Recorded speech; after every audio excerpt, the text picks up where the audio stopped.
Well, here we are again, live from the world headquarters of Pro Cannabis Media, just outside of Boston, Massachusetts. This is Green Rush Live. I'm Jimmy Young from Pro Cannabis Media.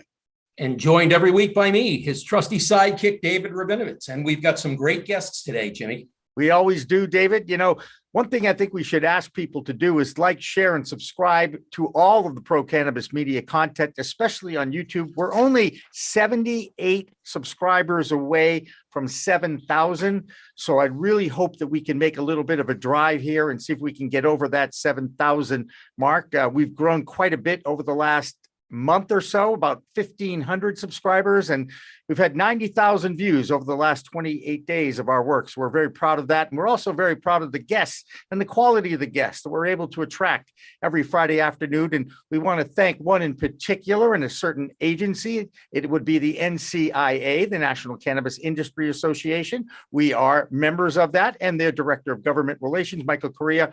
While he kind of pops in every once in a while and he joins us here this Friday. Michael, thank you so much for joining us. Well, thank you for the invitation. It's always great to be here. And I don't wonder what the weather's like in Boston, because it's wonderful today. So I'm just enjoying this summer weather, and it's always a pleasure talking with you guys.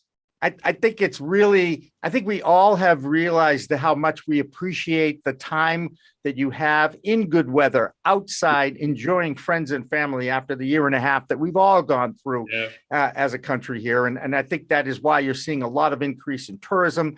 I spent last weekend in the great state of Maine and didn't have Wi-Fi, and actually didn't watch television for 48 hours, which I've got to admit, guys, that may have been the first 48 hours that I haven't been around a TV in probably 40 years. So anyway, Michael, tell us what's going on in Washington, D.C. and how challenging has it been trying to lobby for the COA bill that's out there that the U.S. Senate put out there a few weeks ago? So a couple things. One, normally I would be saying it's the dog days of summer and we're getting into August recess, and nothing's really going on, and all the Hill staffers are going on vacation. It's going to be great. You know, Chuck Schumer wanted to put a little wrinkle in that and drop his big cannabis bill a couple of weeks ago. And actually, he hasn't dropped it yet. It's still a discussion draft. They put it out there for the world to see. 163-page bill. They have a great summary. And so, honestly, normally, even though I am going to be going on vacation starting tomorrow, and I'm going to have a nice vacation, we are spending this entire month deciphering that bill, seeing what's in that bill. We're going through it internally, seeing what's in that bill, what the industry likes, what it doesn't like, what we can support, what we can't support. And we're going to be giving comments, one, to the general public about what we think about the bill. And then second, we are going to reach out to the Hill staffers, these congressional offices at the end of this month. They've asked for comments by September 1st. And by then, we are going to give them our comments of what we like and what we dislike about the bill. And most of the focus is on that bill. They've been talking about it for about 6 months. They finally dropped it. And I wouldn't be surprised if Chuck Schumer talks about it for the next 18 months and tries to get as much media out of this as possible. So most of my energy is directed on that bill, seeing what's in that bill and making sure we get a response. Now, we're 99% certain we're going to be supporting most provisions of that bill, but I represent the industry, and there's probably going to be some provisions in there that maybe we think don't work, we think are bad, or maybe we don't think everyone thought it through exactly what it means. And one of the biggest issues is going to be related to the tax component of that bill. Let's be honest with you, we've had this experiment going on in Colorado, Washington State for many years. This didn't just happen yesterday. And we have 8 good years to see sort of what worked and what didn't work. And I want to make sure our policymakers see that. And when they put tax provisions in there that were sort of not really workable, I want to make sure they hear and we build a good case on that. So although I'm going on vacation next week, I'm going to be spending most of this next month letting them know where we stand on the bill. And that's going to be most of our energy over the next month or so. Michael, go ahead, Jimmy. No. David, you go. Go ahead. David. So are you seeing any sort of correlation of Senate support with state legalization? Meaning, if a state's legalized, that the senators, the federal senators, have actually gotten on board and are now in favor of what their citizens have done. So common sense, the former Hill staffer in me, common sense says yes, but the reality sometimes isn't directly that way. And so I'll give you examples. A lot of times you have a big city, like a Portland, Maine, or a Portland, Oregon, or a Denver that's really blue. And then the rest of the state, maybe around it, is really red.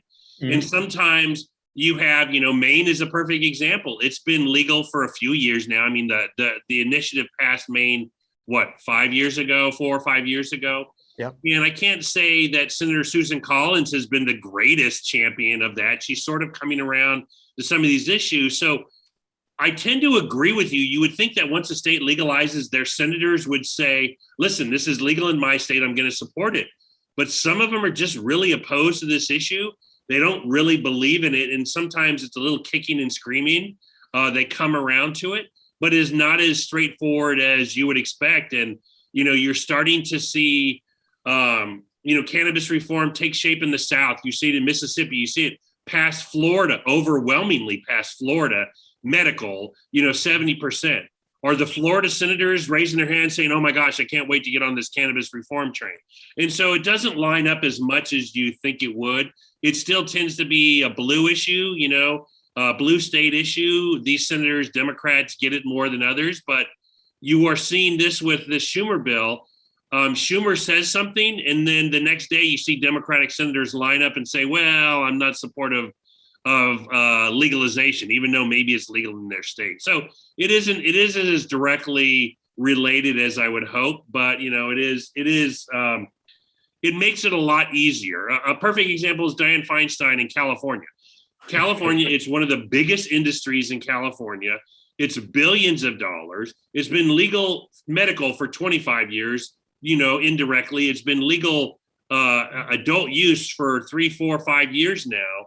And someone like Dianne Feinstein, you would think she would be supportive. And I try to make the parallels. If this was the wine industry coming to Dianne Feinstein's office and say, this is a legal industry in your state, it's worth billions of dollars, please help us, I guarantee you she would be helping. But something like cannabis, they don't line up and do the same thing. I think it's going to take more time, and it's going to be more elections for these people to retire or get voted out before they truly changes their positions. I was actually going to ask you to follow up about term limits, and it is an issue out there in our world of politics. And this is a perfect example of why I think it's so important that we turn over our elected officials in Washington, D.C., so they can be more in tune with what people in their state want them to represent at the federal level. But again, me, I'm from Massachusetts. You know what I'm saying? Yeah. I do want to ask a question that came up in the chat room already, because I am now able to actually monitor it, and that's a big step for me. The Delta 8 question, Delta 8 versus Delta 9, Delta 9 being the THC variable that is from the actual cannabis sativa plant. Delta 8 is one of those gray areas that creates THC from perhaps more hemp products and chemistry and all that neat stuff. Where does the industry stand on Delta? Is this another one of those gray areas that the industry still is wrapping its hands around? So we had a webinar on this issue, and when this first came to my attention a few months ago, I was like, Delta 8? Wait, what's that? A Chuck Norris movie? Is it like a sorority? Like, what is this Delta 8? You're dating yourself, Michael. Go ahead. And then as I started learning more about it, I really thought about the policy implications. And to me, this is a perfect example of an unintended consequence of policy that everyone's thinking, oh, great, hemp is, safe. Here's hemp, it's safer. It's an agricultural commodity, CBD, we're good. And then you're able to produce this Delta 8 out of this. Right. And now people are, supposedly getting intoxicated from it. Where does that fly? Is it hemp? Is it a regulated issue? And that's one of the things I want to make sure the industry, or at least NCIA, is well informed on this. We did a webinar. We had some great speakers. Honestly, we're sort of formulating our position right now directly on that. But it's about making sure that the regulators just regulate cannabinoids in general of whatever's happening. And you just have that position to where If there's a Delta 10 or 11 or 12 or something else comes out from some great science experiment, making sure the policy catches up. Because on something like this, there could be some pushback, from the public who doesn't know what this is, and people are going and consuming this product and what's in it. Is this going to be the next K2 or Spice, or what exactly is this? So I want to make sure, when we take a position on this, it's well thought out. We're looking at all the sides, we're getting the education, we're informing the policymakers. But I think this is a perfect example of an unintended consequence, a gray market sort of area, that the regulations need to catch up with the science. Right. Absolutely. And leading with the science has been, you're the best weapon in your pocket, I'm guessing, because that's how we've been able to move the needle a lot of it, actually, in this country. I wonder, and going back to David's comment, some states actually have Republicans and Democrats talking to each other, looking for common ground, so they may find some answers to move forward with their legalization. And I'm talking about a state, specifically New Hampshire, where we've interviewed some House of Representatives from both sides, and they are actually looking and doing that.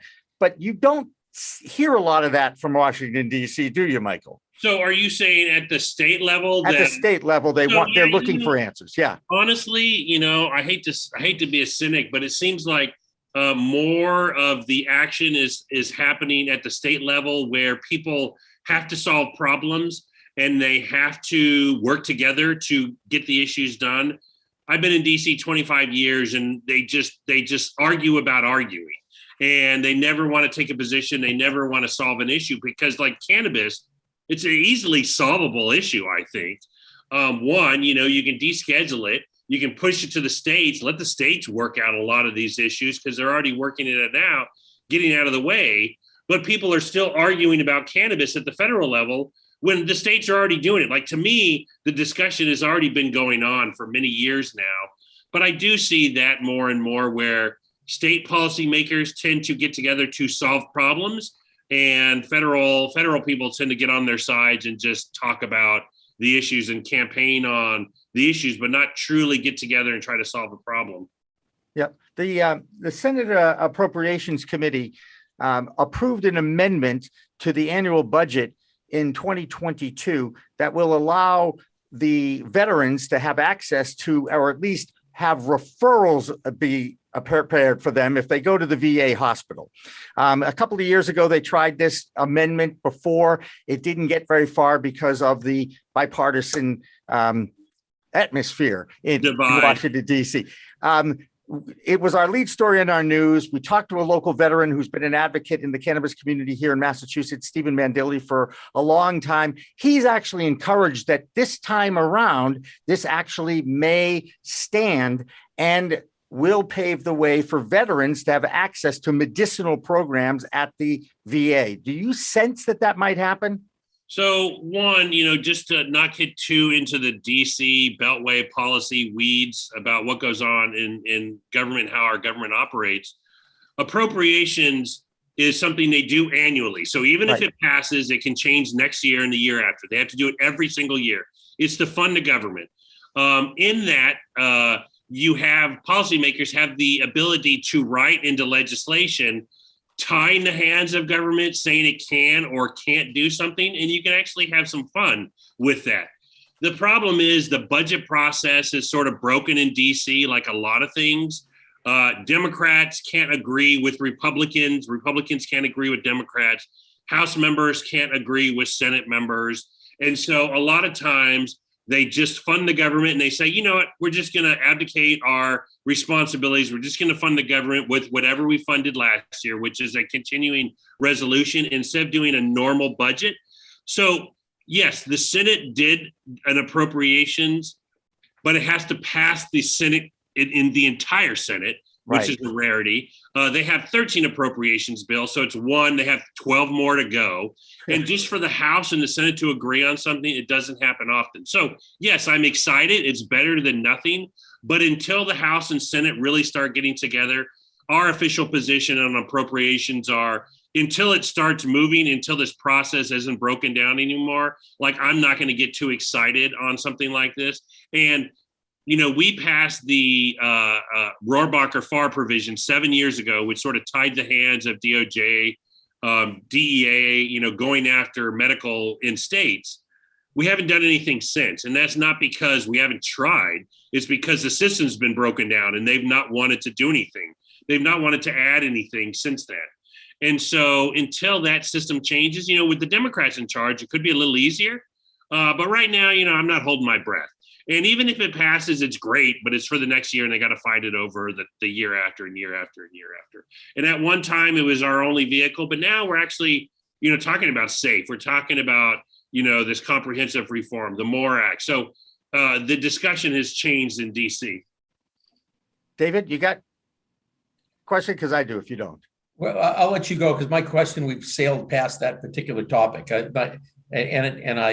I happen to think we've gotten to the point of gridlock in Washington where it doesn't matter whether you agree with the issue and you want to help shape the issue. It's if the other side brings the issue forward, then you want to kill it no matter what. And it's counterproductive. It's not good, but hopefully people are going to wake up at some point and say, vote him out. We'll get Willie Nelson up on the stage with that great song of his, vote him out. You bring up a good point because, if you're a Democrat and you put something forward, just instinctively Republicans are going to say, vote it down. Mm-hmm. And there isn't a lot of, okay, what's the issue? Let's try to solve the issue. They can campaign and they go back to their constituents and they raise a bunch of money by just taking the opposite approach. Yeah, we stopped the Democrats versus we actually tried to get something across the line that more people in this state tend to like than me, so to speak. And exactly to your point, everyone thinks, oh, why would I give the other side a victory? Well, I mean, you keep going that, eye for an eye, and next thing you know, nothing gets done. And that's, right. It's frustrating because, I come from a world of compromise where you give up a little, you get a little, and then you both get something. Right. And then you can campaign and say, we got this and we got that. And I think voters are smart enough, but who knows, we get the Congress that we deserve in our democracy. And that's, what we have.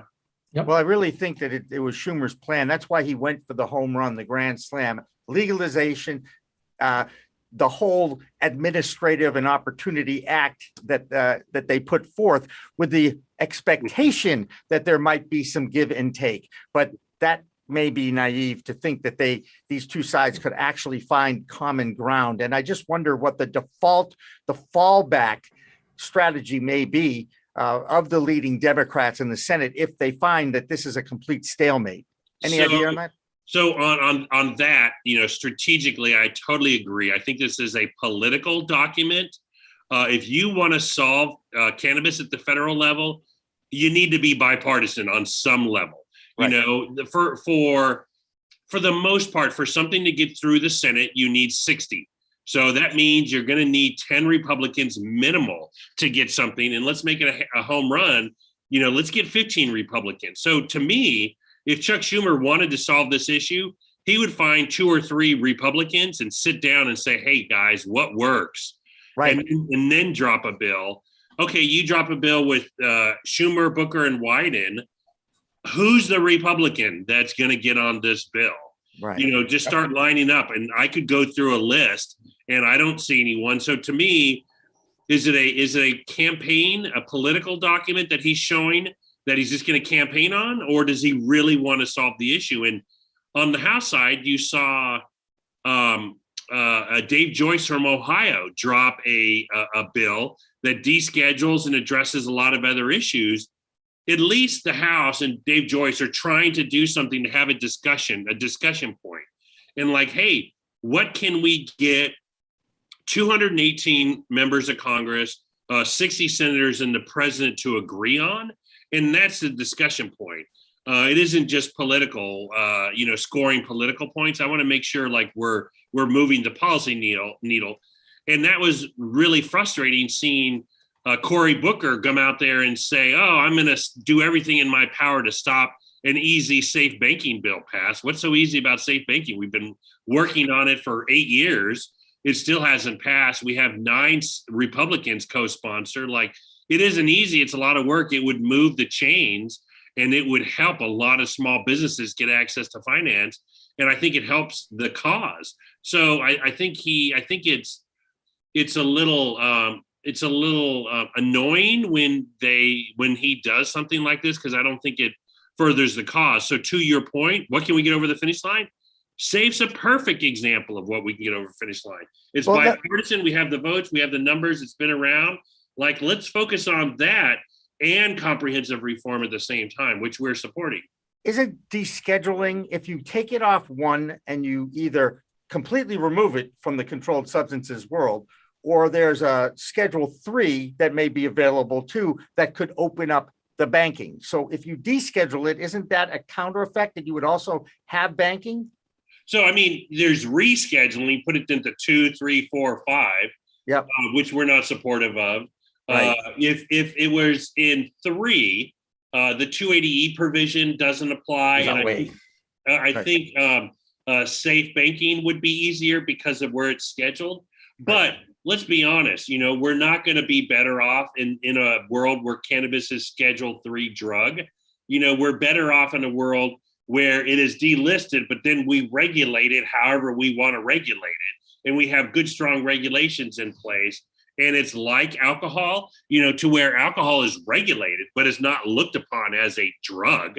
And so I want cannabis the same way, where it's out there. There's regulations. Who gets it? How do you get it? What are costs? What do you need to do with it? But it's not a heavily regulated or a heavily, Schedule 2 or 3 drug that's going to be like pharma, where you have to go to the doctor to get. That's not something we want. But we want a regulated industry. That's the best way for this to happen. So NCIA's position is delist it, and treat it like alcohol. Let the states deal with this and get a good regulatory structure. So I'm not out there to say reschedule. I'm out there talking about deschedule. And for the most part, we need bills that deschedule. It's going to be deschedule. And then what do you do after that, Right. But it does, the cause and effect means if you deschedule, it opens up the bank. So there's a win-win on one side. And yet I would think that the other side might think, well, it's still under control. I'm looking for that common ground. I'm looking for that magic thing that will move the needle from making it just a political issue and actually giving the Republicans some kind of a win here that won't hurt the industry. So, Jimmy, let me throw something in. Descheduling marijuana does not solve the banking problem. The national banks are not going to touch it, because once it's descheduled, it's in limbo at the federal level. That's kind of good for the industry in a lot of ways. Now you look to the states.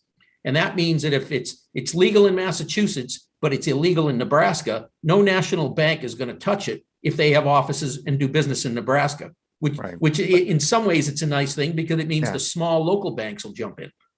This issue is right in the middle of everything: politics, economy, social justice. And, I know Senator Booker, believes it is a social justice bill, not just banking. And I think that was his point at that news conference. And I give him credit for actually being passionate about it. But perhaps, this better than me, Michael. It's a game, isn't it? Yeah. And so, I mean, it is a social justice issue. Right. But, to his point, we need to be working and addressing the harms of the war on drugs. But we need to get something over the finish line, and we need to pass something. And if the numbers aren't there for comprehensive reform, we need to pivot and go to something that can help. We can't wait for 10 years for that day to happen. Now, you talk about, until they deschedule. Well, the states are going forward now. It's under the Controlled Substances Act. It hasn't stopped. What are we at now? 16 states, 17 states? I lose track because there's so many. Well, that's up for debate too. I mean, it's as many as 19 and in some reports. Yeah. And so some states are moving forward, but, could the industry be better off if they didn't have the 280E provision? Of course. Would the small businesses be better off if they didn't have to deal with the banking issue of paying all these fees just to maybe have financial services or not deal with that? Yeah. it is one of these issues that they're going forward. But, we want to make sure this is an industry that small businesses can still thrive in. And It's not just like 5 or 10 companies eat up everyone else. Right. And, the longer this plays out, the big businesses have an advantage because they already have access to money. They can just wait out the market. And 10 years from now, when legalization happens, there's going to only be 5 big companies because they've bought out everyone else. So we need to make sure we have a level playing field. And I think the best way to do that is legalize, deschedule sooner, give these businesses access to banking. So then there's a level playing field and then everyone can fight it out and we go from there. Right. Well, Michael, you've got a lot of work ahead of you. I think you need a vacation. Okay. Get some rest, enjoy yourself with your family, and you'll be ready to go in a week or two. So, because I got to tell you, this is going to be hazardous duty pay for you. I do not relish your job description because I think that this is a very tough sell in Washington, D.C. So, thank you. And I am going on vacation next week to the beach. It's going to be wonderful in North Carolina. But, there is a lot going forward. There's a momentum. It's something, it's an exciting time because we have the leader of the Senate who's excited about wanting to do something. And so we just need to get the votes. We need to do the work. But there is a lot of work. And I hate to say it, there's politics involved. But it's like, I wish more people were realistic about their approach. And I wish Cory Booker just understood that a lot of small businesses, a lot of communities of color would benefit with having safe banking. It shouldn't be a trade-off of, only big banks are going to be making money off this. Yeah. And I wish that narrative wasn't continually pushed, but it is. And I hate to say, like, Cory Booker should be on every bill. He shouldn't be picking and choosing. And then, once they drop this bill, great, it's out there. Let's start fighting for this. Let's start fighting for the MORE Act, fighting for all these bills that move this. So it's an exciting time. I'm always excited. I love my job. I have the best job in America, and I'm going to enjoy my vacation. And I really enjoy talking with you guys. So thank you. Thank you so much, Michael. We like having you on. We love having you on. Enjoy your time in North Carolina. And if you run into a certain electrician named Gabriel Young, please send him my regards. Okay. That would be my son. All right. That'll do it for Michael Correia. We're way late for 420 people. Well, Jimmy, I got a question. Yeah. Are we're going to do the usual 420, or you want to do Willie Nelson and vote? We're not prepared for anything new. We're prepared to hear Jonathan Edwards sing shanty. Don't give me a hard time about this. It's 420. It's time to take our break. All right. Okay. All right. We'll be back with more of the Green Rush Live after this.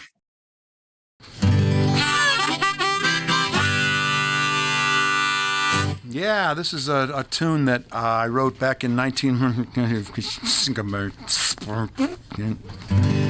I've forgotten.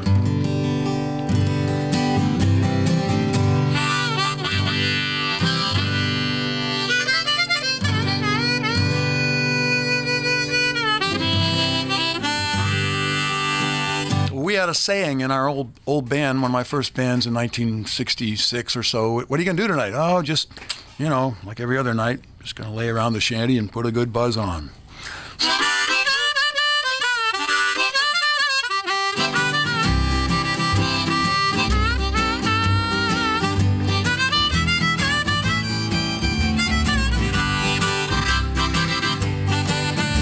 Gonna sit down in the kitchen, fix me something good to eat.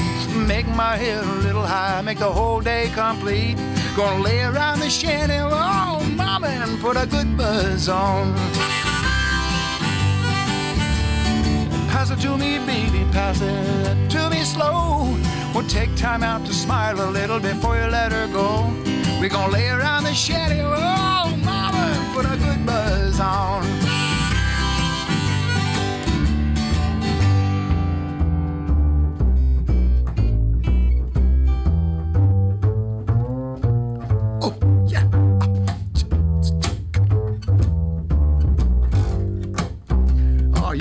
You're on something. Go ahead.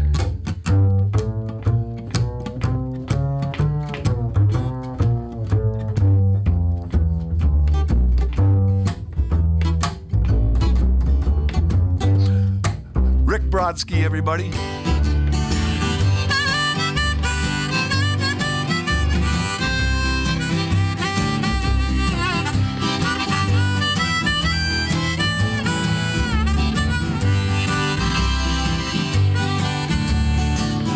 Nothing to do and there's always room for more.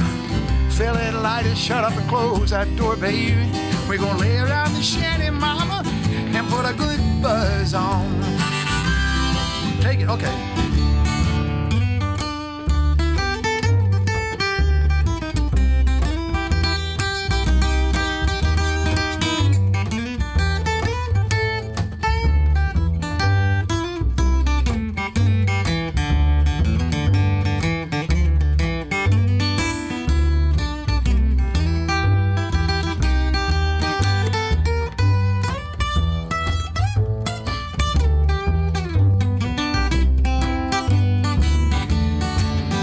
Prohibition never works, it's time to realize it.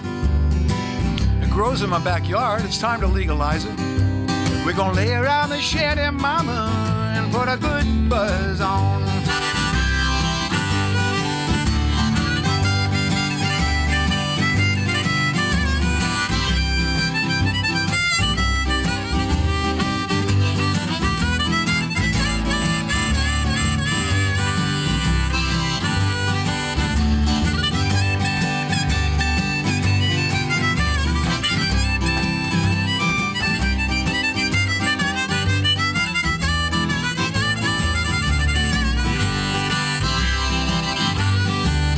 I'm going to sit down in my rented car. I'm going to jam it into drive. I'm going to head on out and play at WSCA with Sean. I'm glad I'm alive. We're going to lay around the shanty, mama, and put a good buzz on every night and day. We're going to lay around the shanty, mama, and put a good buzz on.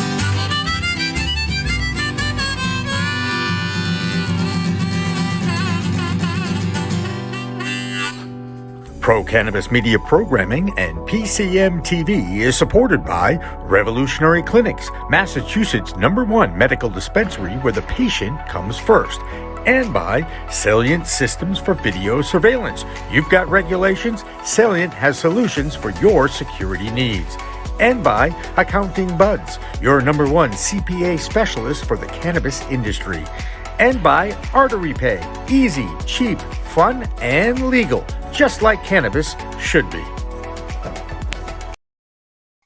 All right, welcome back to Green Rush Live. We do this every Friday afternoon from 4 to 6 p.m. We follow our 6 p.m. show with our weekly We Talk News program that I anchor, and I welcome in as many as 7 state correspondents to give their input and roundup from all over the country, because my vision has always been to connect both coasts with cannabis talk. I'm Jimmy Young, the founder of Pro Cannabis Media. Every Friday, I'm joined by David.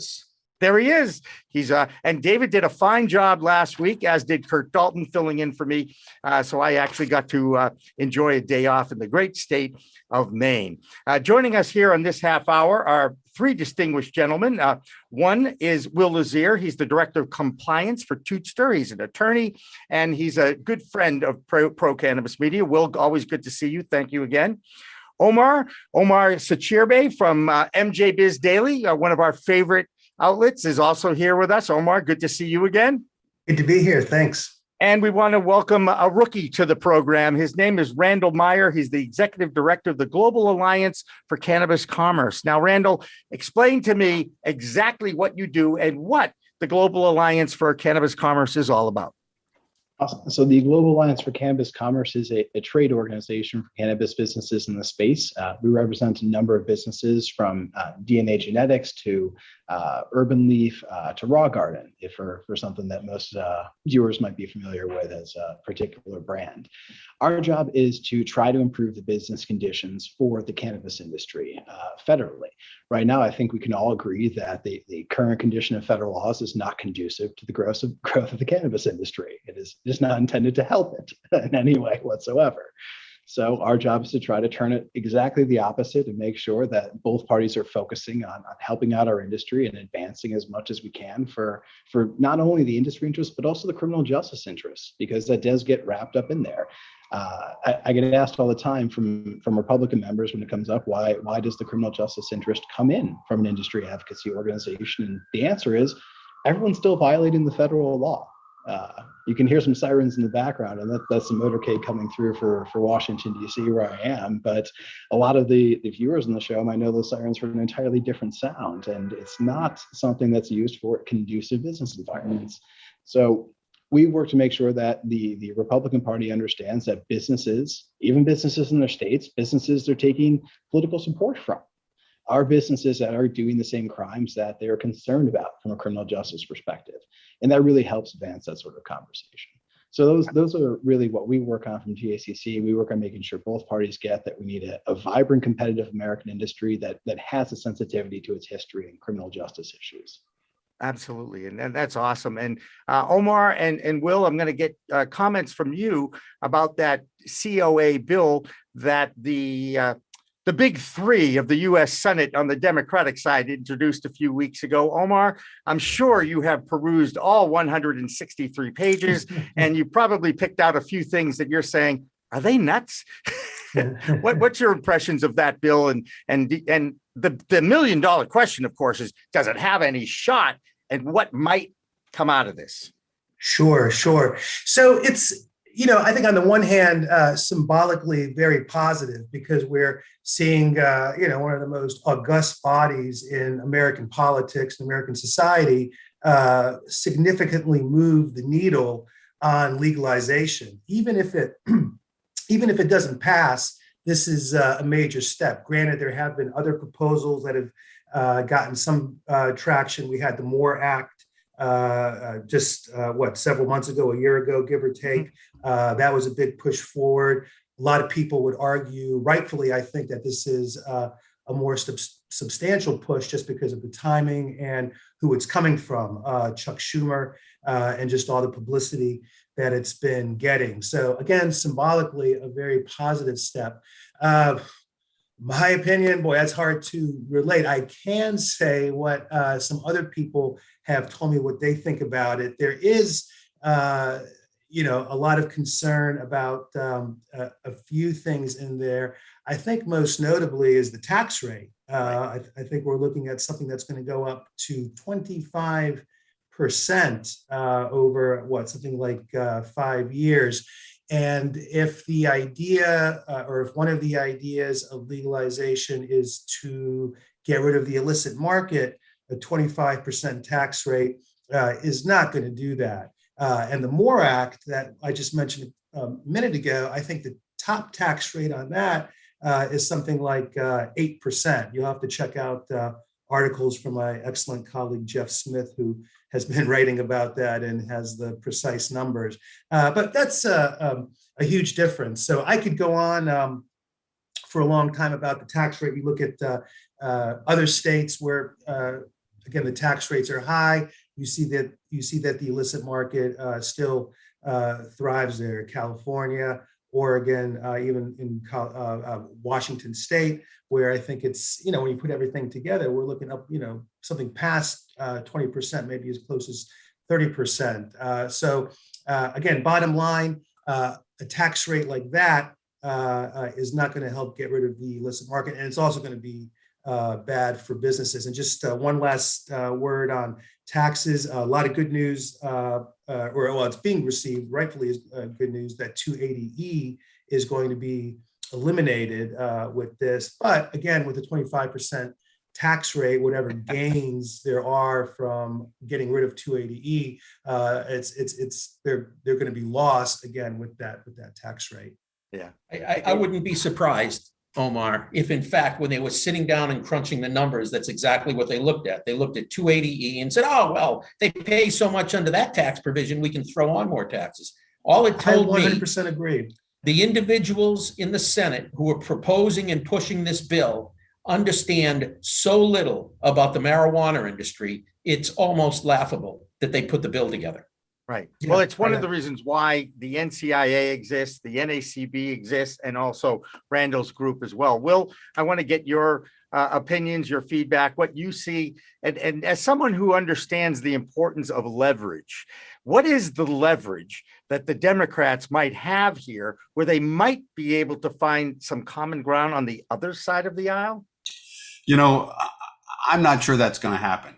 I think if by some hook or crook, and pardon the expression to use the word crook, Mitch McConnell is no longer in charge of the Republicans in the Senate, you might have a possibility. But he said absolutely he's not in favor of legalization. I think this is just a discussion document, and there are several good things in it. Obviously, the tax rate is something that's very bad, and I think that those tax rates on top of state tax rates, and Omar is right. I think the effective tax rate in Washington is about 37%. And people just can't live with that kind of tax. And obviously, that tax is going to be borne by consumers. And people will go back to the illicit market, the legacy market or whatever you want to call it. I like the legacy market. Yeah, they'll go back to the That's legacy market. And that's dangerous because it's not as safe. And so, I think this is a discussion document. I don't think it's going to go anywhere this session. Perhaps somewhere down the line, if we have more Republicans, both in the Senate, more Democrats in the Senate, it has a little bit of a better chance. But I don't see the 25% tax rate as surviving through all this. All right. And now everybody's talking about it is a discussion document. It's open to the public by, I believe, September 1st is the date. And I'm guessing, Randal, that your group is preparing to make a comment as a group once you've dissected and analyzed this document. Is that accurate? Our organization is always looking to give feedback to legislators and making sure that we're participating in the legislative processes for this bill, every bill, and anything we could be looking for there.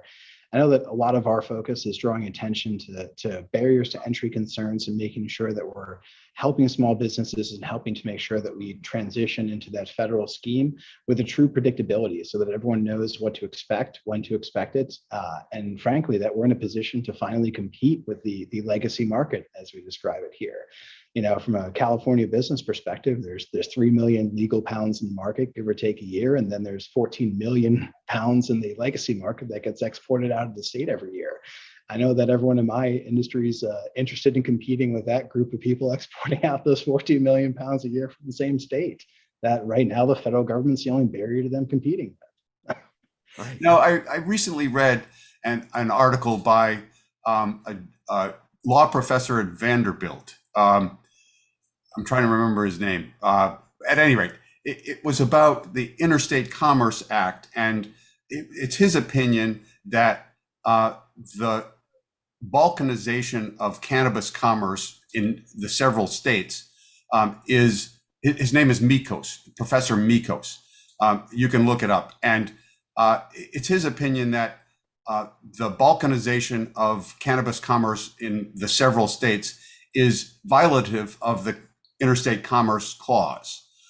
And he believes that once the cases make it through the court, that there will be an allowance of interstate commerce. And he talks at the end of the article about how that's going to affect cannabis commerce nationwide. And he talks about MSOs and how it will push out most people except for perhaps craft cultivators. It's a fascinating article, and I would recommend it. I did take a read of that. That was a very fascinating article from Professor Mikos. Quite an enjoyable read. I'm glad.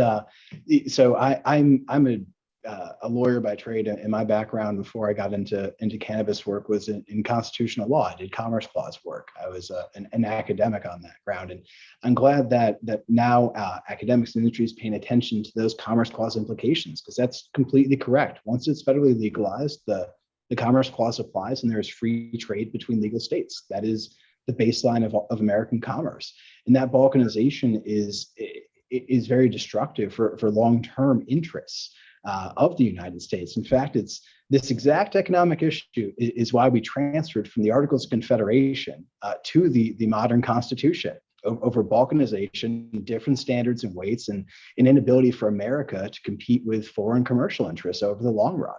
And that's exactly why.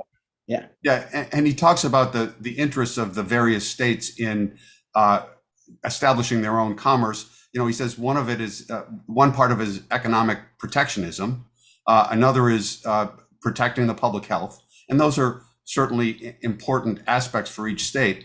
But I got the sense that he didn't think we needed to wait for federal legalization, that he thought that the courts could strike down those protections for the various states. And so we'll have to wait and see what happens with that. I mean, obviously, the courts, at least in Massachusetts, as the first one, legalized gay marriage, and that eventually went nationwide. It may well be that the same thing could happen in cannabis commerce.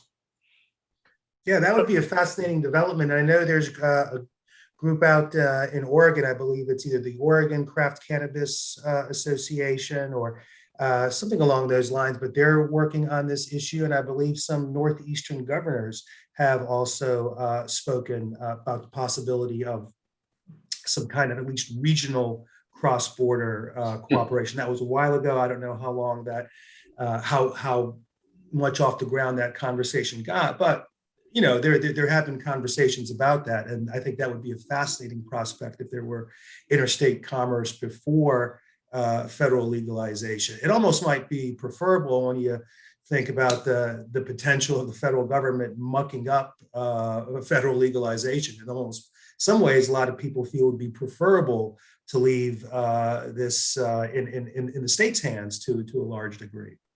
The senators made it a case. They see this as a state's. They want to turn it back to the states, and you know that is the big picture of those 163 pages. But when you drill down to those details, and actually, Randal, you're both attorneys. You deal with negotiations all the time. How do you find that middle ground, and even identifying what really is the most important thing of this bill? Is it, as Cory Booker reminds us, a social justice bill? Or is it more economical? Is it more about the banking and the taxation and the regulation? Where do you see the win here for the Democrats who are pushing this? Will, I'm going to start with you. You know, again, I'm not sure there is a win.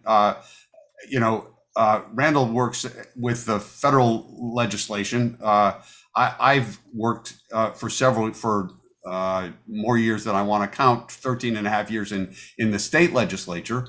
There's more of a convivial atmosphere there.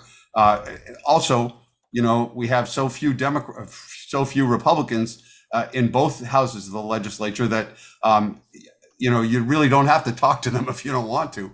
I'm disgusted at the, divide in the federal government. And I don't know exactly if there's any common ground at all. Yeah, that's sad. By the way, guys, last time I checked, we were a democracy and they're supposed to be listening to their populace, but we know that it all has to do with that dollar. Everybody wants a piece of this before it goes legal and explodes, right? Randal, how do you see a win? Where is it? What is it? Is it the descheduling?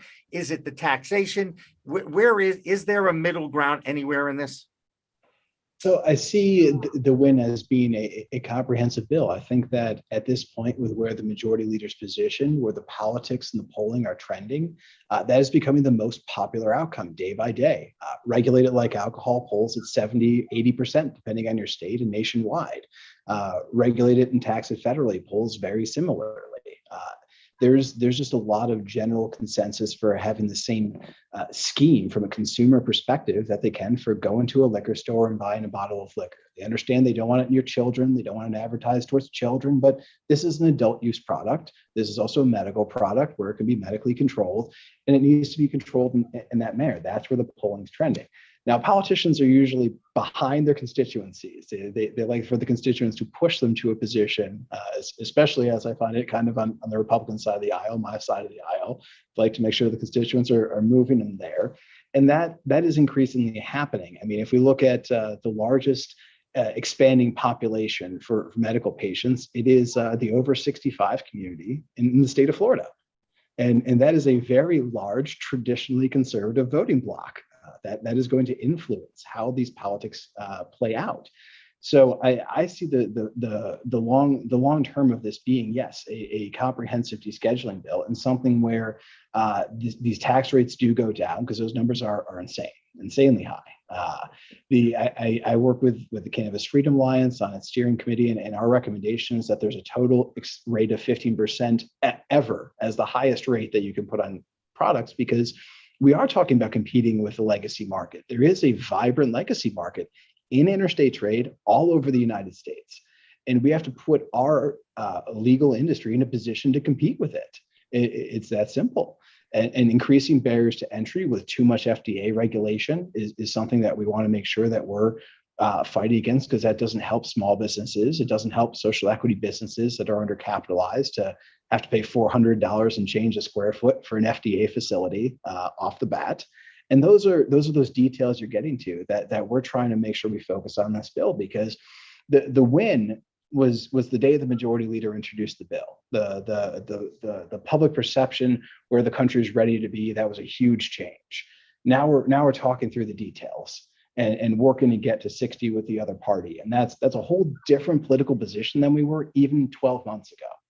So I'm deeply encouraged by where we're progressing. And I don't mean to be. Go ahead, Omar. I was going to say, but one of the things that I'm wondering about is that over the last couple of years, cannabis has declined as this bipartisan issue. I remember, in the 2010s, 2014, 15, 16, it was seen as this bipartisan issue where, again, you had so many, certainly a lot of Democrats supporting legalization, both inside and outside of politics. On the Republican side, again, the majority, it seemed, of Republican voters, or certainly a significant minority, but I think it's a majority, supported legalization. Also, a surprising number of politicians, Republican politicians, supported legalization. I'm thinking Cory Gardner here, for example, who's now out in Colorado. But when we look for who are the 10 Senate votes that are going to bring this to 60, it seems like it was a lot easier to find, or you certainly come closer a few years ago. And then you also look at some of the losses that cannabis legalization has had in the last year, with some very conservative courts overturning the will of the people. And there you don't have politicians leading the people, you have them overturning the will of the people. So I think, discussions that we're having in our newsroom is cannabis not, less of a bipartisan issue today than it was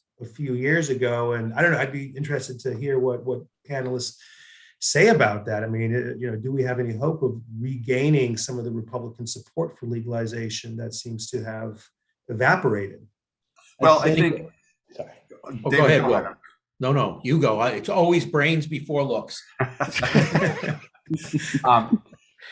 don't mean to be a Debbie Downer about all of this. I think cannabis law reform has moved significantly in the states, and I think that it was always the idea that if enough states legalized, then the federal government would move forward. And I think, to some extent that might be happening now. But, when we had the legalization effort in 2016 here in Massachusetts, we had both Republicans and Democrats opposing it.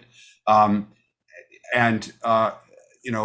of the things that I said when we first had, and I was the campaign manager on that campaign, one of the things that I said was, somebody asked me at a press conference, well, what about the governor? What about the attorney general? What about the speaker of the House? And I said, look, every one of those folks has one vote.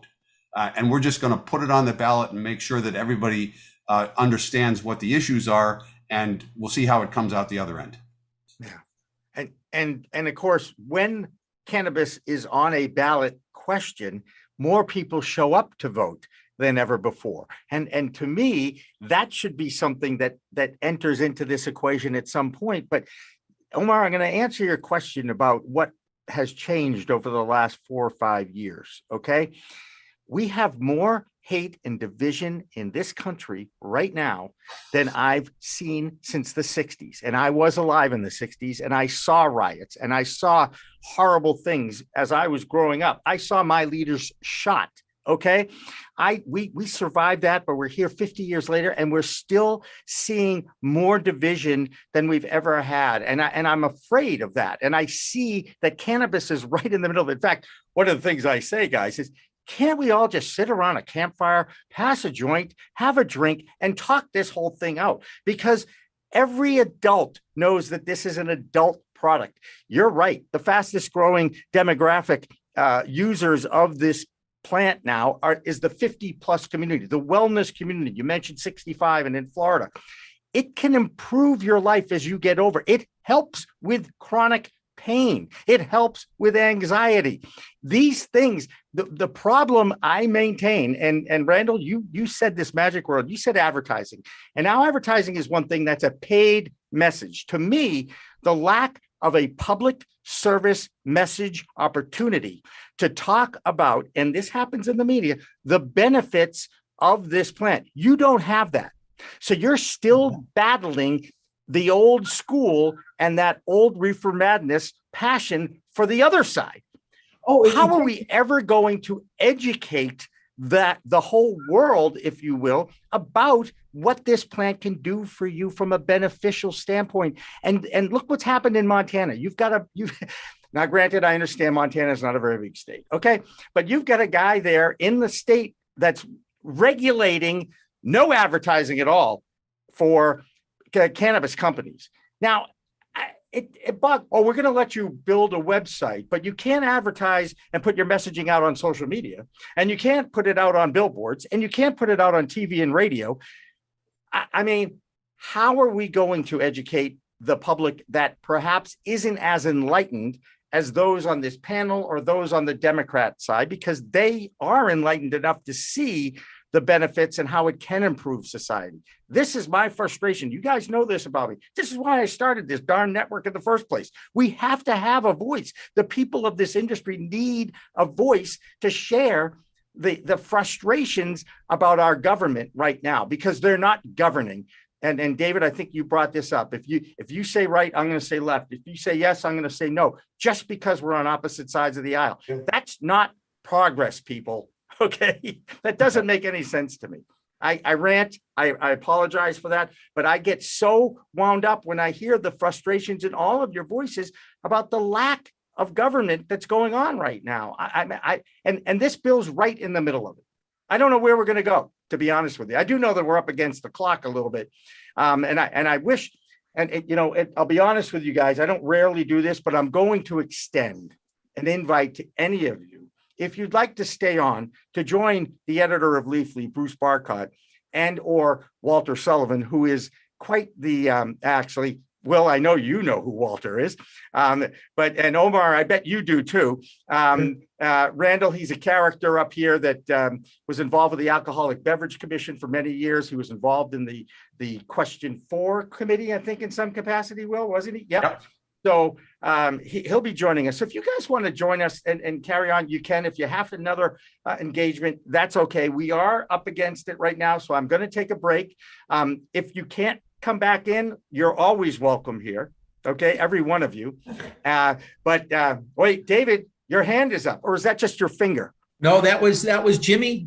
We're going to take a break now. Hopefully some of our guests are going to join us when we get into the 5 o'clock session. Dan French, take it away. All right.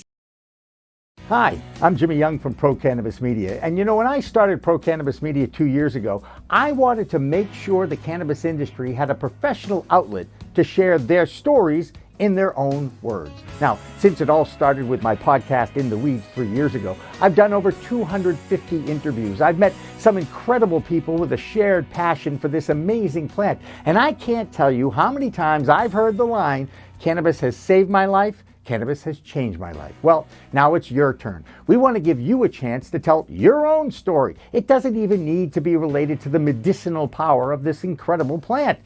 Just to give you a little incentive, we will pick 5 stories to share on our live Green Rush show on Fridays at 4 p.m. Eastern.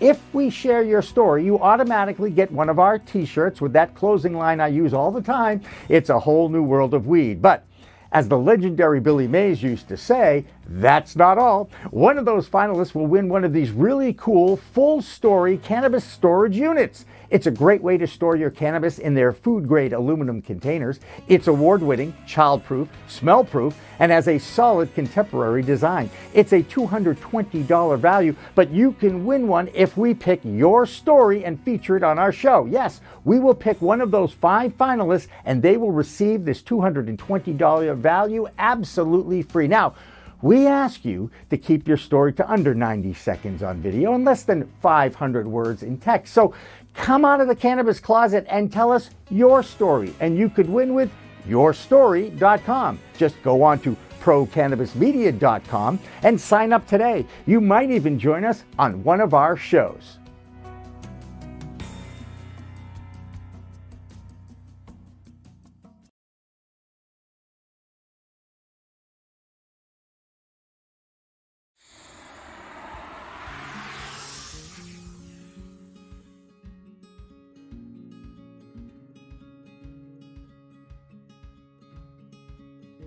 So I think there's one very important difference between me and most of my team members and other cannabis accounting firms, especially outsourced cannabis accounting firms. With a lot of the other firms, you're going to find bookkeepers or folks that were accountants for their entire career, but they were junior accountants. I've spent most of my career alongside CFOs at public companies, companies with thousands of employees, public companies. So much of my career wasn't spent in the debits and credits. It was spent with the CFO, CEO, COO of large public companies, working on strategy, working on planning and big initiatives, working on projects such as mergers and integrations. So that high level experience, along with being able to do the debits and credits and having members of my team that also have fairly senior experience and also members of the team that are junior and can do the bookkeeping at a little bit lower cost than some of the people with the experience, gives our clients a much broader depth of experience than a lot of the other firms where you're hiring someone that is just a bookkeeper and can't help with the strategy side of it, or someone that's been an executive for a long time and can only help with the strategy but can't help with the hands-on.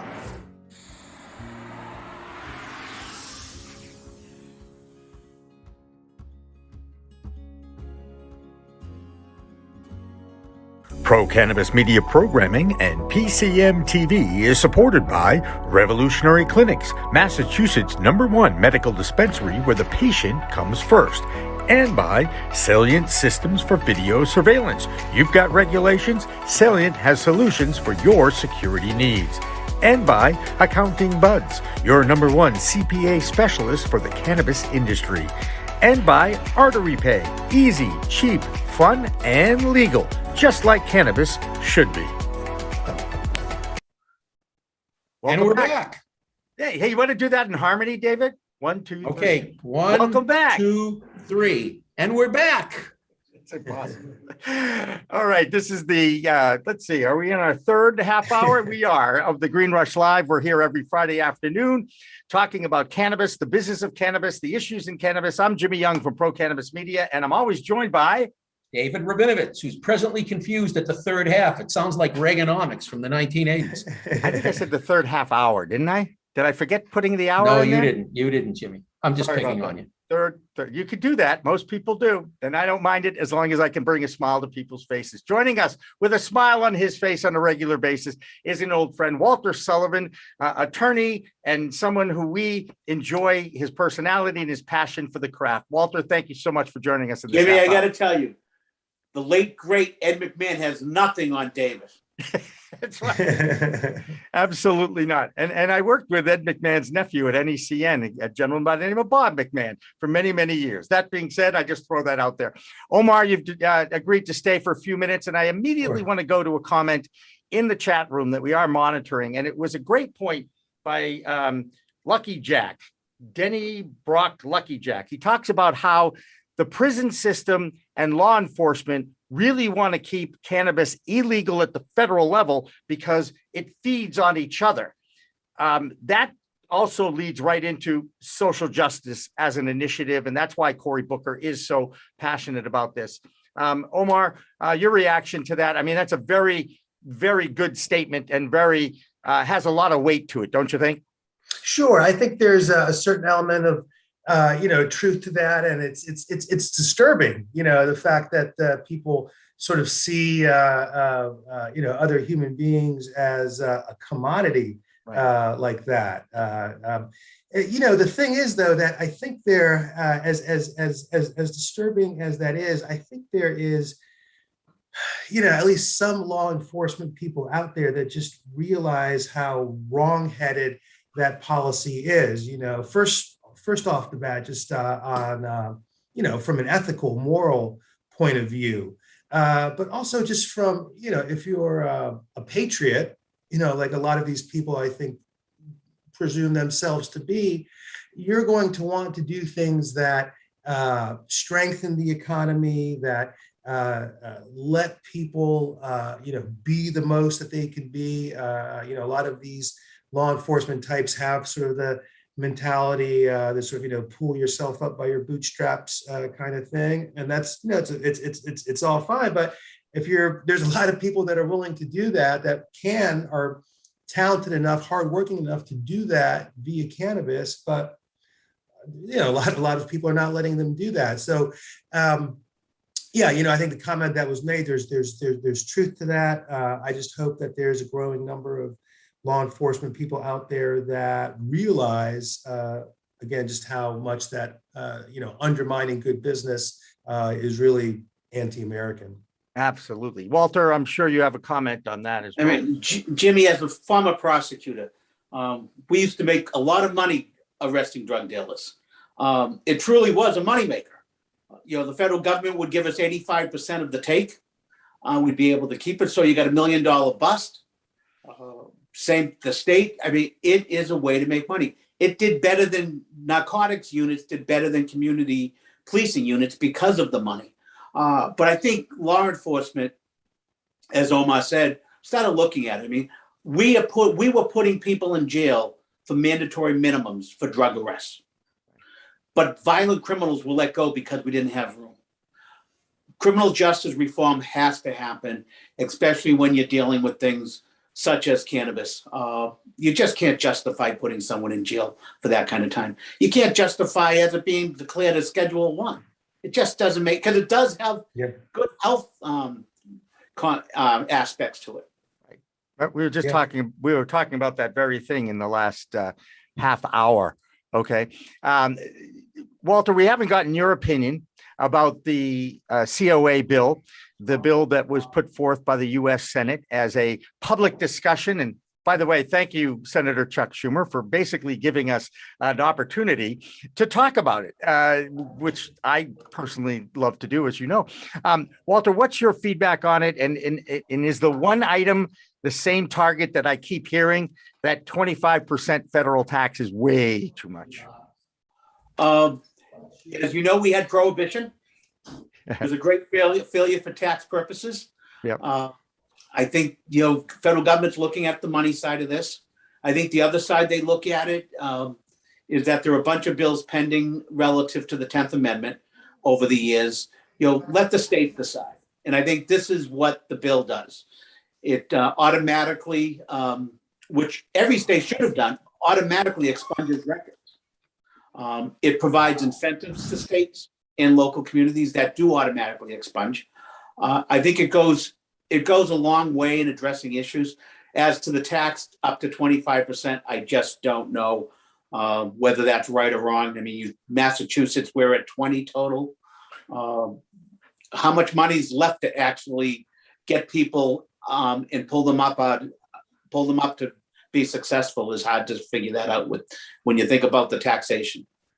Do you guys know, and I'll be perfectly honest here, I'll play the role of the sports guy. Did that tax go to medical programs too, or is it strictly adult use? David, do you know by any chance? You have to unmute. I don't yourself. know. I know that. I don't. I had dogs barking in the background. I don't know. It was Walter, Omar? from, you mean the federal tax? Yeah. That's actually a good question. Because they have medical in there, talking about states. Yeah. It's somewhat silent on it. Yeah. Which is a problem. You know who's going to know? I bet Andrew Livingston's going to know from Vicente Sederberg. He's coming on at the bottom of the half hour here. Because, in Massachusetts, of course, you've got the adult use taxes, but if you have a medical card, you don't have to pay those. So you're automatically going in at a 20% discount from the adult use world, which is why you saw so many people in Massachusetts getting their medical cards during the pandemic. We saw an increase on that. Where's the common ground? It's a question I keep bringing up. Is there common ground for this thing? Walter, do you think that there's going to be any bargaining going on here, or is it just all or nothing, which is really what this bill looks like it's turning into? Well, I think the senators are looking at it, this is just the starting point. They want the public, everybody to weigh in on their feeling. That's how they're approaching it. Yeah. At some point, I thought this was going to happen in 2020. It didn't. I hope it does happen now, whatever it comes out to be. I think there'll be Republicans that will say, hey, wait a minute, what are we giving grants to people for? It's tax dollars. We have the same issues in states on how to fund people that would impacted by the war on drugs to allow them to achieve something. As we know, it's a very expensive business to get into. And if we don't provide some type of funding, grant money, we just exacerbate the problem. Yeah.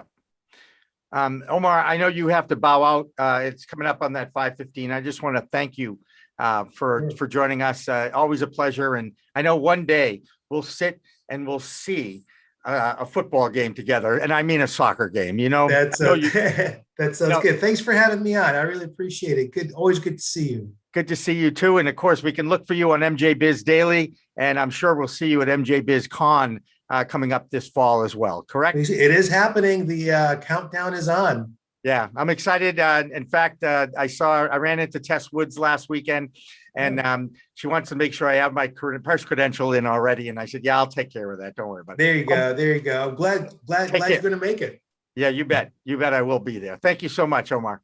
Thank you. All best. All right. And by the way, Walter, his name is Omar. Say the R. Okay, come on. I can't. I'm from Boston. I'm proud of where I'm from. I know. You had to see my transcription service. It always says I'm Omaha. Omaha, like Peyton Manning. That was Peyton Manning's thing at his audible at the Kind of Spirits. All right, Omar. Thank you so much. Thanks, care, guys. Walter Sullivan's going to stick with us. We do want to apologize if anybody was tuning in looking to hear from one of our good friends, Bruce Barcott, the editor of Leafly. He took ill at the last minute. We certainly hope that he's going to be okay. But we do have Walter Sullivan here, and usually he gives us some very colorful comments and what have you. So we look forward to continuing. Walter, this is, to me, you've got that background with alcohol.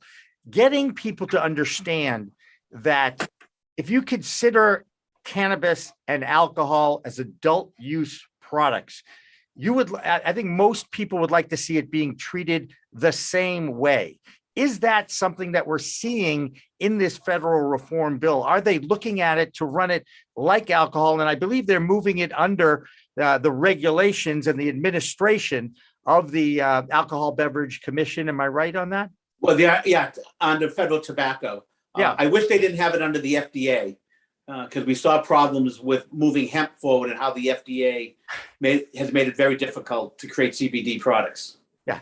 How about just to come up with some regulations and guidelines? That's true. But they talk about treating it like alcohol, but you look at the tax, you look at the security requirements. There is no way being treated like alcohol. And when you actually look at the harm, if you want to call cannabis harm, that both can cause, alcohol can kill you, cannabis can't. Alcohol can kill you from withdrawal if you withdraw. Cannabis can't. But we treat cannabis much more dangerous than we do alcohol. Right. I think it's time. It'll take years before we get to treat it truly like alcohol. It's just going to take a while. Are we, and David, feel free to jump in and come up with a comment about anything we're saying or a question for Walter here. But are we going, let's just say I'm not very confident based on the chat room, based on what I hear feedback from others in the industry about this bill. They're happy that it's there. They're happy that they can comment on it, but nobody thinks it has a shot of passing this significant divided Congress that we have in the Senate. I mean, well, Artie, if you want, let's talk about, we talked about the benefit to law enforcement dealing with incarceration of people for dealing drugs. Yep. If we go to a federal process which allows interstate commerce, what does that do to some of the cultivators that are located in states? It's very expensive to grow cannabis in New England. Yes. Will they be harmed by this, and how long will it take? Yeah. So you can see people that are in the business that that may not necessarily want the law to go through. Right. Well, I mean, David, an FOD, a friend of David and a regular on this show, Aaron Goins, he does not want the federal government trying to administer this plant right now at all. He just doesn't feel confident that they know enough about it to do it the right way. And I mean, I don't think anybody, I think we all agree that they're learning while they're doing it, but that's not a good way to go about it at this point. And I just wonder what is ever, if anything, is going to come out of this. I don't know. I mean, I got to tell you, if it's as simple, I remember when sitting Steve D'Angelo from the Last Prisoner Project in Jamaica, and he explained to me that the Controlled Substances Act, because it's a Department of Justice bill, an act, whatever, it's an administrative move for a leader to call up the Department of Justice and say, just deschedule it, just take it off that list. A simple thing like that, that's an executive order that could happen. Now, we all know that Biden is not exactly pro-cannabis. Not exactly. Not exactly. No, he's against it, but he treats it like it's a necessary evil weed. That's how he's looking. I think he's against it. You think he's totally against it? I think he inhaled. Bill Clinton said he didn't. Yeah, I think Biden is against it. He is so cemented in his views in the old school. It's a gateway drug. It's going to kill everybody. It's going to warp your mind, curve your spine, and lose the war. Right. But if a paraphrase, but in his position, if he's presented a law that both houses of Congress have agreed on, I don't think he's not going to sign it. Walter, what do you think? Oh, I think he'll sign it. Right. I mean, we're in the 21st century now. We have to come out of the dark ages. We'd like to think we could. But by the way, have you noticed about the vaccination rate around the country right now? I mean, I just can't believe I'll tell you what, I'm going to say this. I can't believe that Cam Newton hasn't gotten a vaccination. I'm sorry, I turned it into sports, but I learned that today and I'm like, are you kidding me? Really? I mean, is that just because he wears his mask when he goes off the field? That is one of the requirements of those that are unvaccinated in the National Football League. Yes. And therefore that makes him a target of media. And I happened to read this morning and I'm sorry, I went over to the sports side here, but bear with me here. There's actually an issue. If we can't convince the public about the importance of getting a shot, how are we going to convince them about the benefits of this plant and why we should move forward with legalization? Right? The good thing we have 90% of the people support legalization of cannabis. I think that they understand the medical, hang on a second, 90% of Americans understand that there are medicinal qualities in the plant. 70% approve of legalization, and that's two different things. I think, but by the way, pretty solid majority there when you go right down to it. It isn't 52%, or as we are represented in our Senate, 50-50. Well, you mentioned Cam. I go to places and I'm seeing people 85, 90 years of age that are using cannabis for medical purposes. 100%. Who would, how do you have a sports quarterback who may use cannabis, not take a shot? I don't get it. And again, I do respect everybody's individual right. I really do. However, in this case, it just has to get done one way or another. David, you with us still? It looks like you're taking a nap on me there. You all right? No, I'm with us, Jimmy. What I was doing was I was looking up. We may have gone past this, but I have some great Ray Schaefer quotes from the Schaefer Commission report.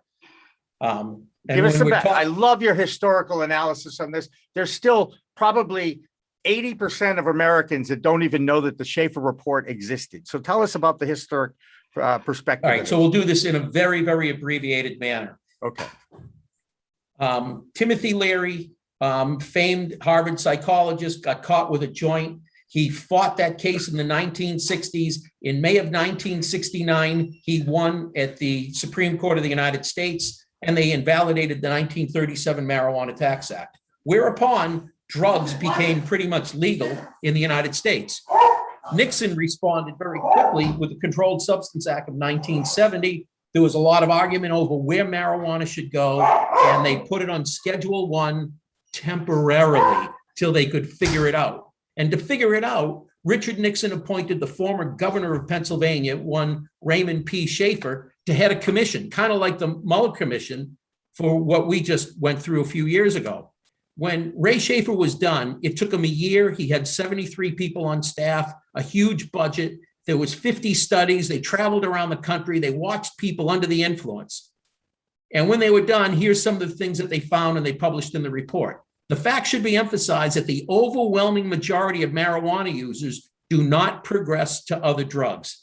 Boom, there goes the gateway drug theory. If any drug can be said to be a gateway, it is tobacco, followed closely by alcohol, right?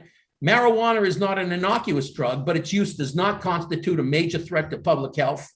Intermittent use of pot, quote, carries minimal risk to the public health. And then the final quote I have on this slide is the commission concluded that marijuana shouldn't merely be rescheduled, it should be decriminalized. Prohibition wasn't working. Whereupon President Nixon got the report, shit-canned it, and Ray Schaefer never made it to the appointment to the federal bench that he was trying to get. But this is like this is like 1972, right? And we're bearing down on 2022, 50 years later. Right. And I'm telling you, a lot of people don't know that history, David. And that's why I love to listen to you and put it in perspective. Walter, were you around in 1972? I'm not that far behind you, Jimmy. All right, fair enough. Because I was in 9th grade, okay? And I was a year into my usage, I'll have you know, okay? Walter was already 15 years into his law practice. David, it's actually interesting what you just said. I mean, we can look at a lot of things like that. Think about Ted Kennedy in the 70s had healthcare ready to go. And right. it gets killed. We have cannabis, and we're talking about at a time when clearly there would have been people totally against it. Someone writing a report like that. How are we still fighting this fight? Well, that's a simple one. That's because the politicians have one view, because they're trying to get the people to like them. So they will, on the long tail of something, they will just make it grand in order to be the crusader. And then you get the professionals who actually do the research and the studying and look at the numbers and get out there and conduct surveys and truly research it. And all those people come to the conclusion, this is a load of crap. Why are we wasting our time on it? The DEA, I believe it was 1978 or in the 80s, there was an administrative law judge, Francis somebody, I could look that one up too, and he concluded after some litigation that marijuana didn't even belong in the Controlled Substance Act, that it was just a big to-do about nothing. Right. That was another decision that got tanked by the politicians. I found as a regulator, to go to your point, David, is that politicians would say whatever they wanted for a good 15-second soundbite. They could care less of the ramifications. That's the problem. My only father-in-law, I really didn't like the guy, but that aside, one of the things he said to me when I was in my 20s, and I still remember it to this day, a politician's job is to get reelected. That's his number one job. And he looked at me over dinner one night and he said, he will send our young men off to die in a war he doesn't believe in if it'll get him reelected. And he was talking about Vietnam at the time. It's interesting. Right. Mike Capuano said, I was at an event he was speaking. This is when he was still congressman. And he said, any politician that tells you that they're not worried about reelection and or running for higher office, they're lying to you. Yep. They're always worried about getting reelected. Well, to the folks that are in our chat, Mike Capuano is a very entertaining guy. And if you go onto YouTube after the show, don't leave us right now, but just search Mike Capuano Grills Wall Street Bankers, and you will see one of my most favorite clips on YouTube. Anyway, back to the business of marijuana. Back to the business. Guys, it's a money grab. Walter, you know this. Everybody's looking, besides the ego of getting reelected, okay, and having something to do every day, which we think that's just what drives the politicians to stay in that seat, okay? Everybody's looking for a piece of the pie here, or the piece of the plant in this particular case. And again, that's another thing that bugs me. This is a plant, not a drug, okay? The chemicals in it become drugs, but it's still something you can grow. And I just boggles my mind when we talk about drugs and nobody brings up the fact that the most abused drug in our society, a drug, okay? Walter, do you know what that is? 91% of Americans use it every day. Cough medicine? No, alcohol. Oh, sugar. How about coffee? Oh, don't call my coffee drugs. No, it's caffeine. The coffee's a bean, okay? But the chemical in the coffee, that's caffeine, right? And it's addictive. And it is, oh my God. Have you spent a day or two without it, Walter? No, I haven't. Yeah, it's. And I don't drink tea. I'm half Italian. We don't drink tea. We drink coffee. Wait, Strong so coffee. you've got the Italian and Irish mix. I'm going out on a limb thinking Sullivan is the Irish side, right? I removed the O when my father came over. There you go. Hey, we've got a great guest coming on in our final half hour. Someone that I have a lot of respect for. I've seen talk before, and I look for. And then we've had other members of Vicente Sederberg law firm out of Colorado on our show before. And now we've got Andrew Livingston coming on. He's the director of economics and research for that law firm. We're going to take a break, come back on the other side, welcome Andrew into the Green Rush Live fold, and then we will continue with our discussion with our good pal, Walter Sullivan. After this, don't go away. Don't go away.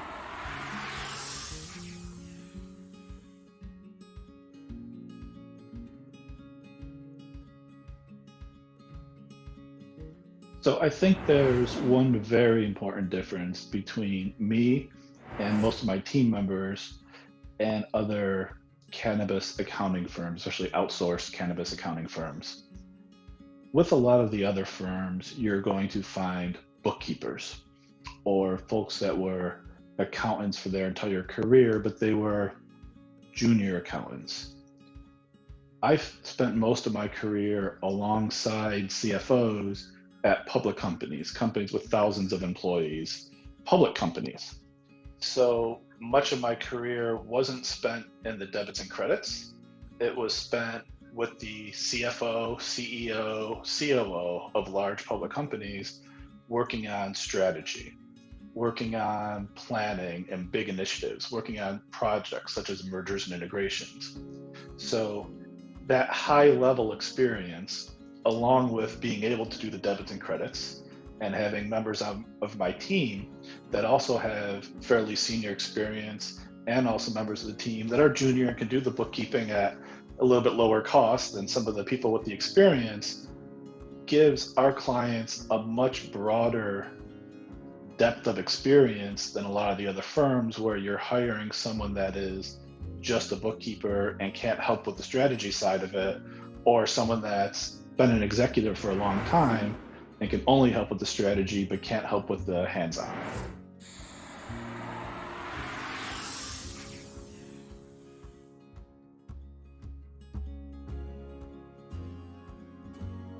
Hi, I'm Jimmy Young from Pro Cannabis Media. And you know, when I started Pro Cannabis Media 2 years ago, I wanted to make sure the cannabis industry had a professional outlet to share their stories in their own words. Now, since it all started with my podcast In the Weeds 3 years ago, I've done over 250 interviews. I've met some incredible people with a shared passion for this amazing plant. And I can't tell you how many times I've heard the line, cannabis has saved my life, cannabis has changed my life. Well, now it's your turn. We want to give you a chance to tell your own story. It doesn't even need to be related to the medicinal power of this incredible plant.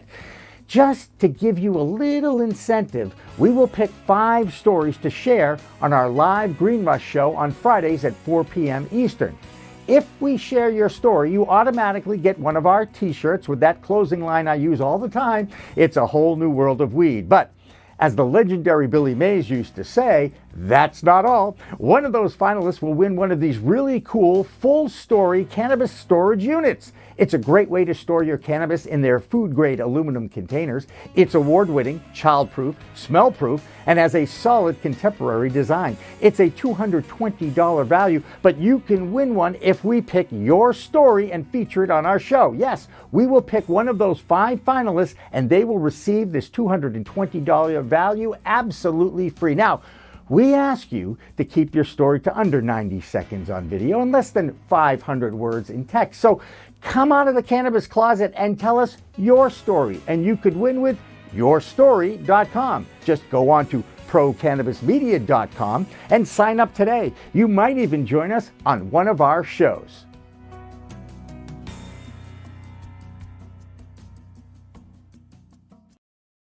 Pro Cannabis Media Programming and PCM TV is supported by Revolutionary Clinics, Massachusetts' #1 medical dispensary where the patient comes first, and by Salient Systems for Video Surveillance. You've got regulations, Salient has solutions for your security needs.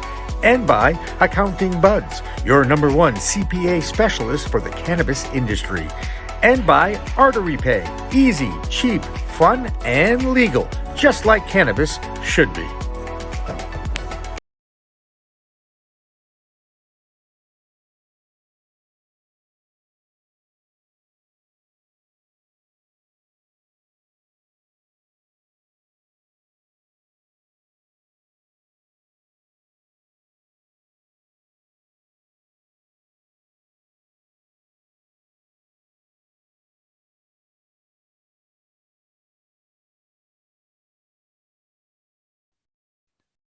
Okay, welcome back to the final half hour of Green Rush Live. Here we are every Friday afternoon at 4 p.m. I'm Jimmy Young from Pro Cannabis Media, and I'm always joined by David Rabinovitz, and we have Walter Sullivan sticking with us. Thanks, Walter. And we've got another guest who's coming on as soon as we get through a few AV issues. Yeah, he's Andrew Livingston is trying every effort he can to get visual contact with us.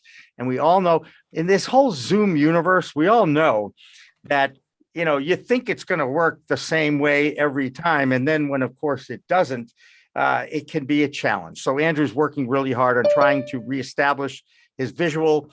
And I know that those out there, one way or another, will be able to hear him for sure. And now we get to see him. And now we get to see him. There we go. Andrew, there you are. How are you? I figured out what the issue was, which was I had Microsoft Teams setting open, and that was also utilizing the video camera. And because that was open, I had 2 things open. So there you go. Well, welcome to the show, and thank you for that effort. I appreciate that joining us. You know, I feel like I'm talking to someone I've seen or talked to before, because I've talked to many members of your law firm, and I've also seen you speak as well. So I really appreciate you taking the time to join us today. Of course. So Andrew, as the Director of Economics and Research, what are your impressions of the COA bill? And we've been talking about this now really since we went on the live stream at 4 o'clock. Not a lot of confidence amongst most advocates or even those in our chat room that this will ever see the light of day or even get to the floor of the Senate. What's your feeling about that? Well, I think that one, it will be introduced. I mean, so it will be in the Senate. Will it get a full floor vote? That's another question. I am excited about COA or COA, however we want to pronounce it or say it, for a few reasons. One, it's a new vehicle for us to talk about, right? We talked about the States Act for many years. We talked about the MORE Act for a year or two.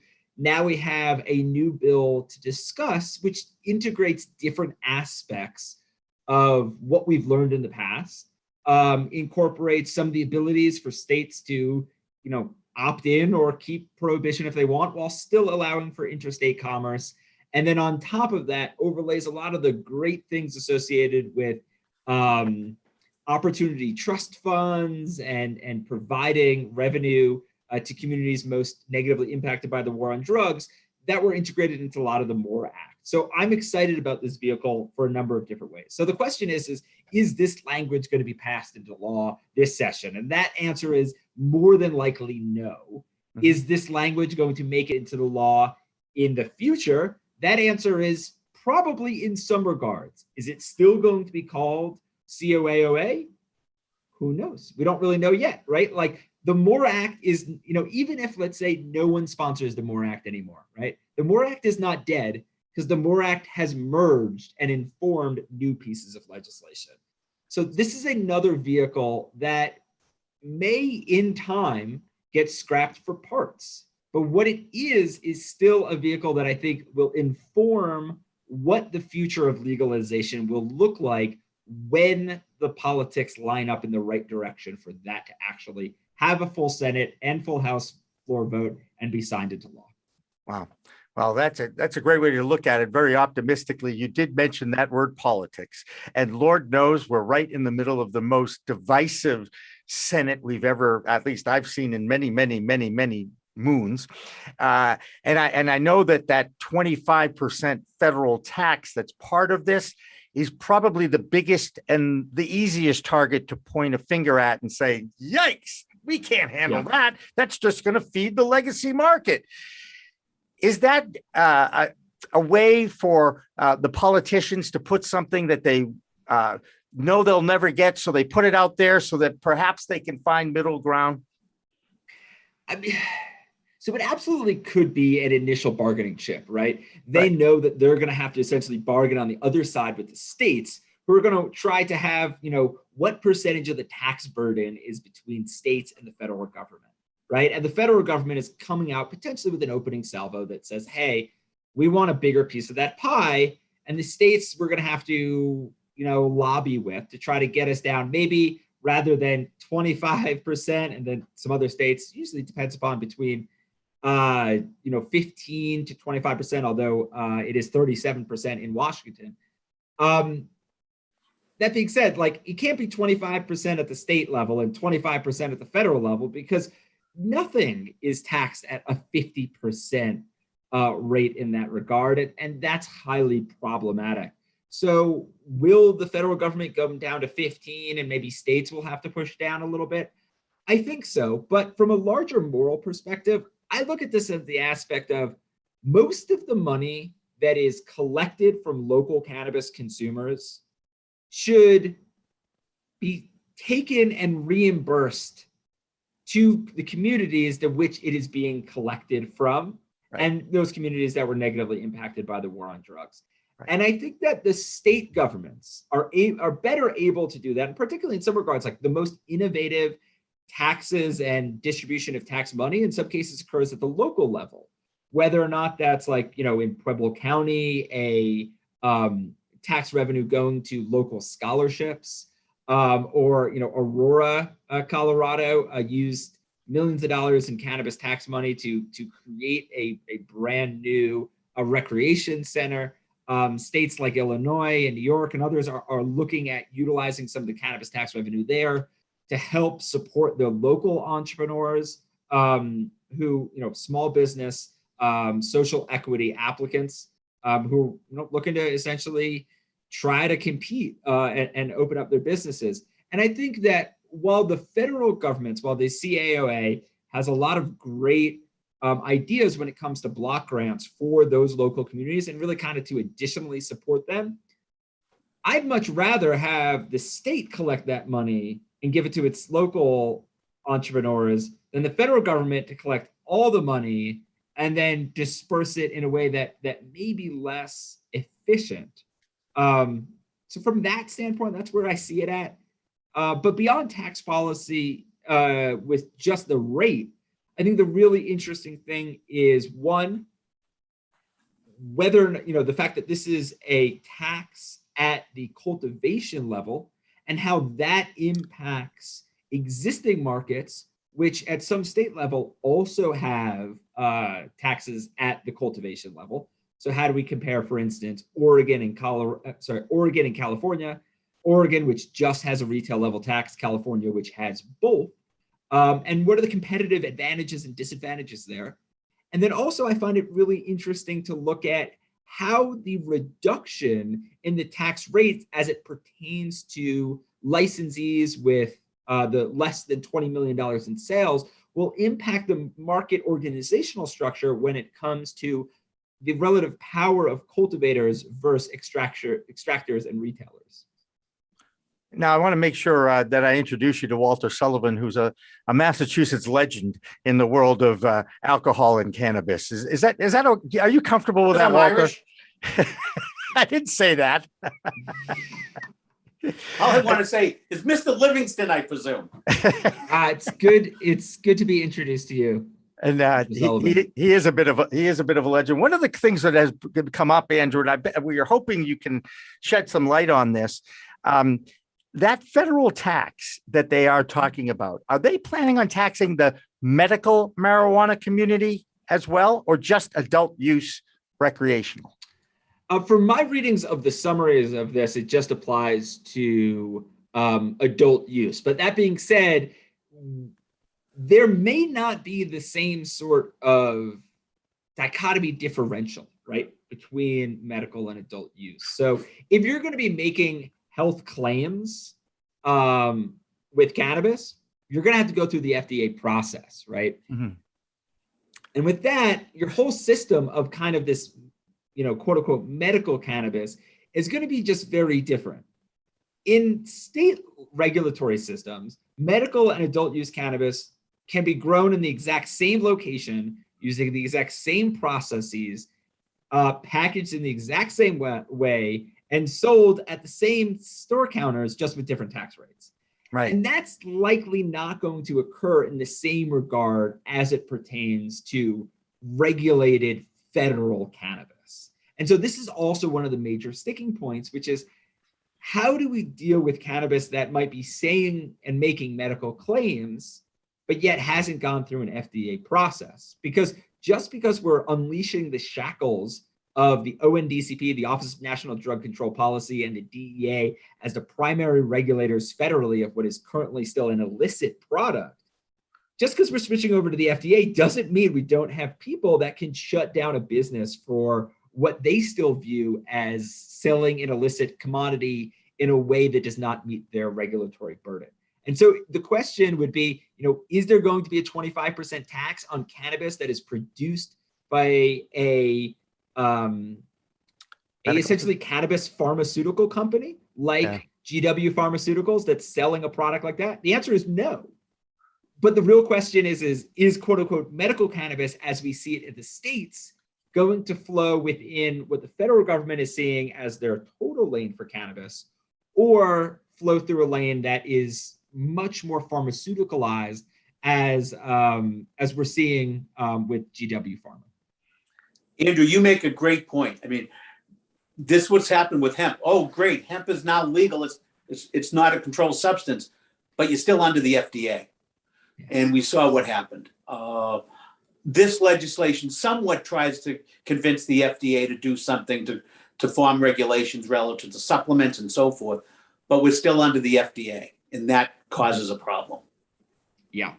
And it's going to be difficult to get beyond the reality that the Federal Food, Drugs, and Cosmetics Act doesn't really allow products to be sold as supplements when their primary ingredient is an active pharmaceutical ingredient in a FDA-approved drug. And so that's the case, at least for CBD. And I don't think it's going to be long until Sativex, GW Pharmaceuticals THC variant, is also FDA approved. And so we're dealing with those situations on how to regulate that. And that, I think, the taxes are the most easy to understand from a news perspective, from reading articles, just from a top level. 25% tax, that's too high. But probably the most consequential issues associated with how the CAOA would transition their regulations is any kind of intermediate buffer period by which cannabis products at the state level can be protected while we determine the ways that the FDA may regulate them federally. And that window of opportunity right now is occurring with hemp. We have a lot of hemp products that, are produced legally, are extracted legally, and then it gets a little bit grayer as it comes to their branding, marketing, and sales. And the development of Delta 8, which, it's pretty amazing to me. I love this community. This is going to be great book. Andrew, I'm going to hope one day you'll write a book about this because, I actually, we have. The firm has written a book on this. Okay. And I'll make sure to pitch that. I got to pull up the title in a second. Yeah, please do. Actually, I've read Charlie's book because he's in your book. Yeah. I'm an author on a handful of chapters, so that's the one I'm referencing. Yeah, and I love some of these other books that are coming out. Here, this one I'm going to pull it out just because it's within arm's. This is a book by Matthew Harmon, Marijuana Haters Guide to Making $1 billion from Hemp, the Next Disruptive Industry. And I remember talking to a scholar, if you will, of cannabis when I first started this podcast and interview back in 2018. And I flat out asked him, I go, okay, which of these markets is going to be bigger? Is it going to be the cannabis THC market or is it going to be the hemp market? And because of the multi-uses of the hemp market, the answer, of course, was the hemp market. We're still scratching the surface because we're still waiting for our federal government to actually come up with some regulations that make sense for the industry. Do you agree with that? So the hemp market is interesting, right? We currently see the vast majority of hemp in the United States that is still grown for its cannabinoids. Now, obviously, things have shifted a little bit from the crash in 2019 associated with the CBD wholesale prices, but it's still, by and large, the majority of hemp that is grown in the United States is grown for byproducts of its flower.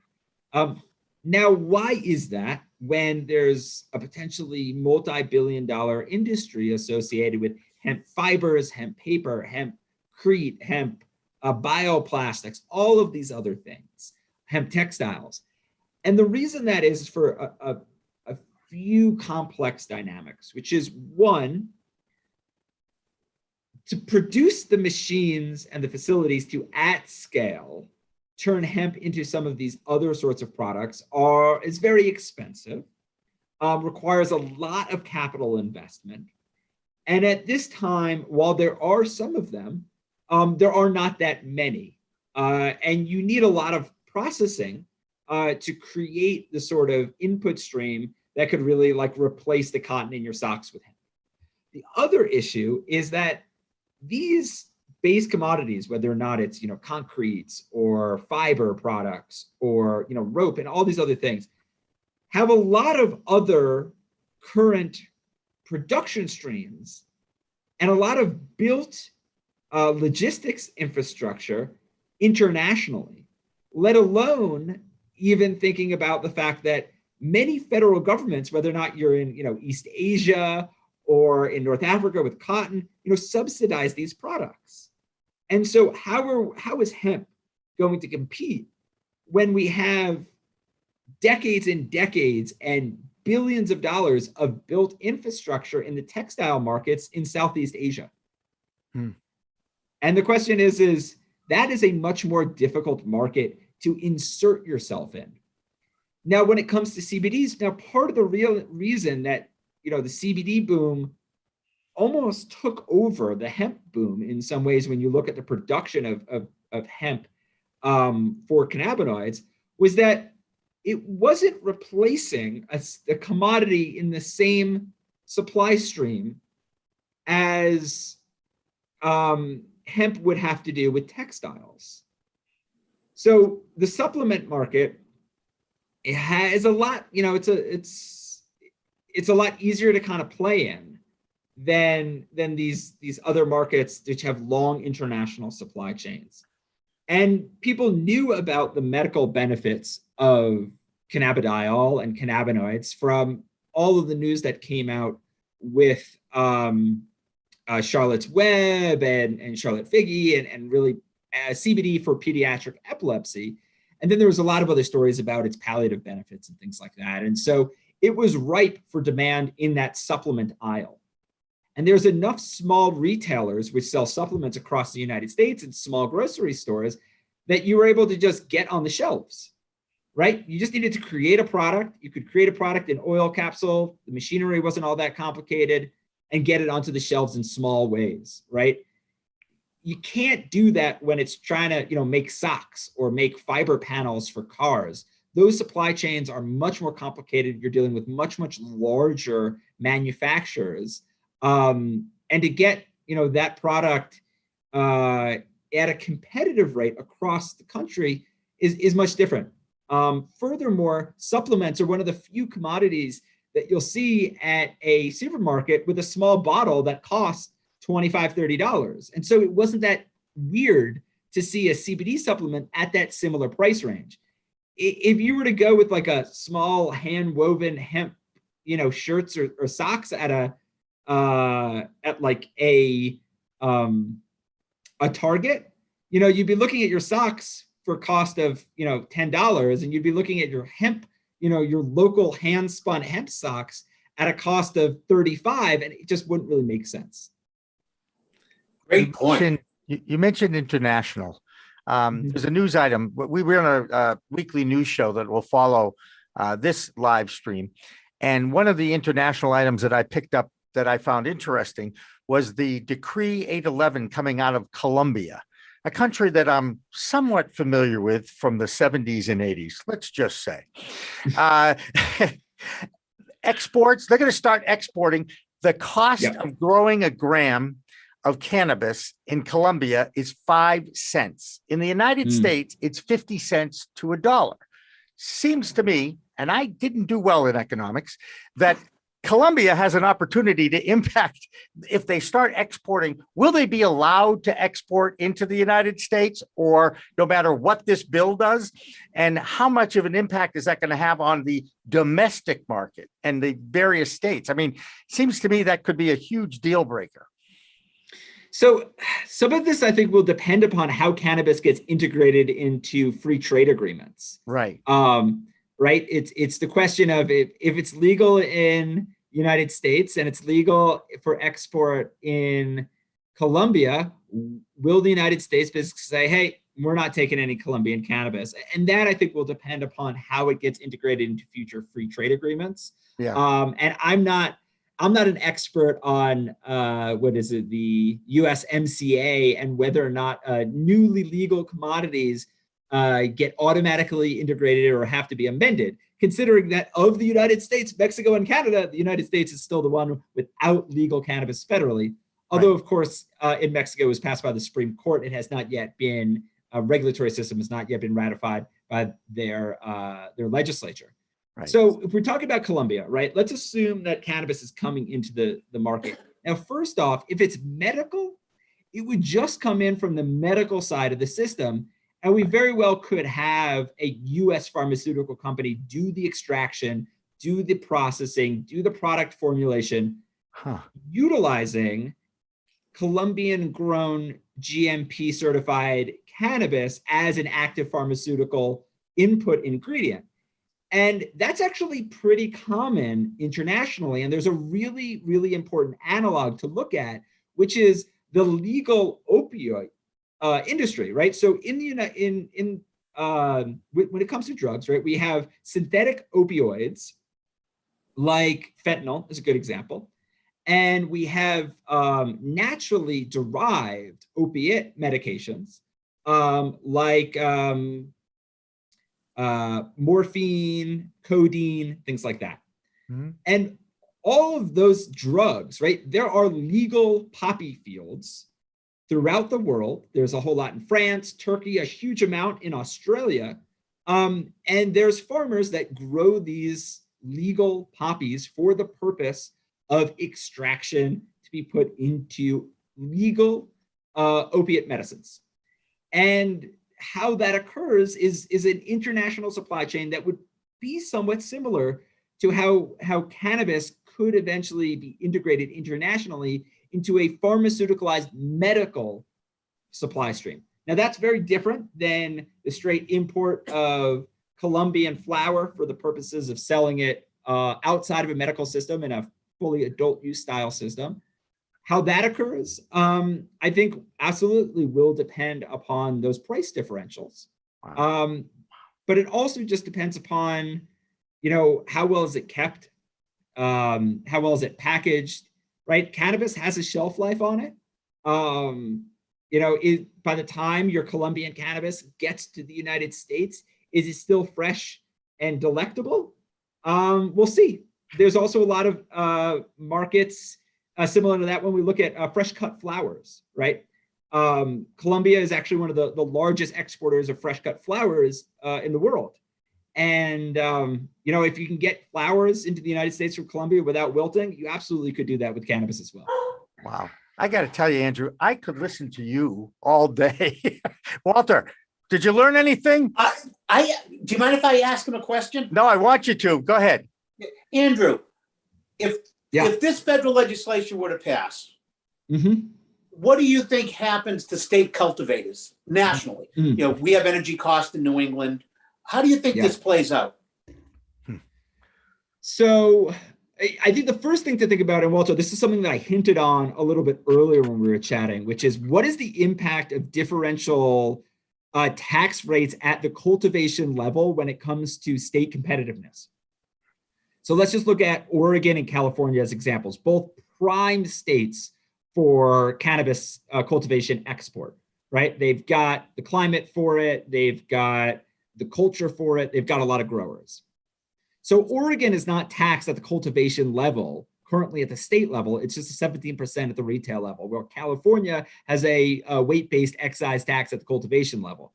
That means that if you're an extractor in, let's say, Michigan, looking to buy input cannabis from the West Coast to make into your vape pens, there's going to be a tax differential on the cost of that California cannabis that's not going to occur in the same regard in Oregon.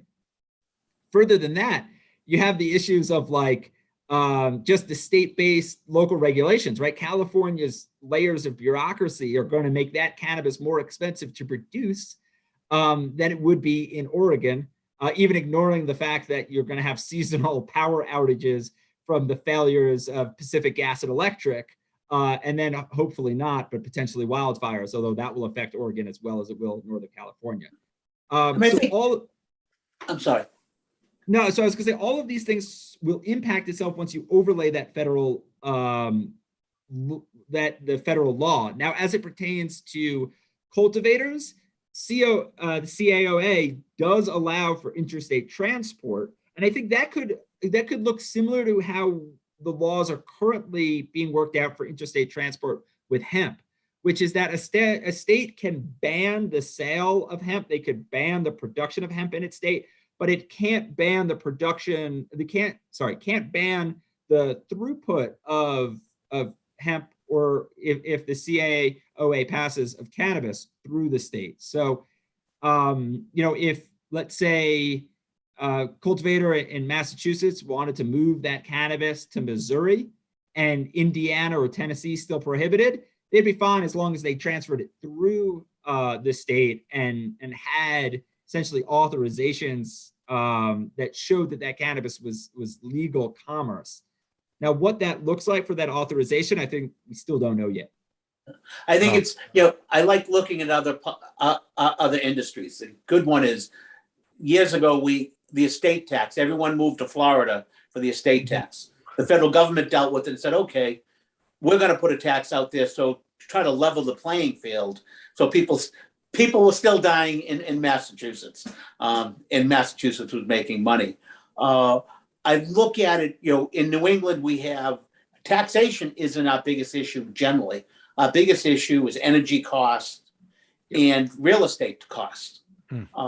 You add taxes to that, it just blows it out of the water. And I think it's going to be very difficult for our cannabis businesses, cultivation located here, to be able to compete because of energy and real estate costs with interstate commerce.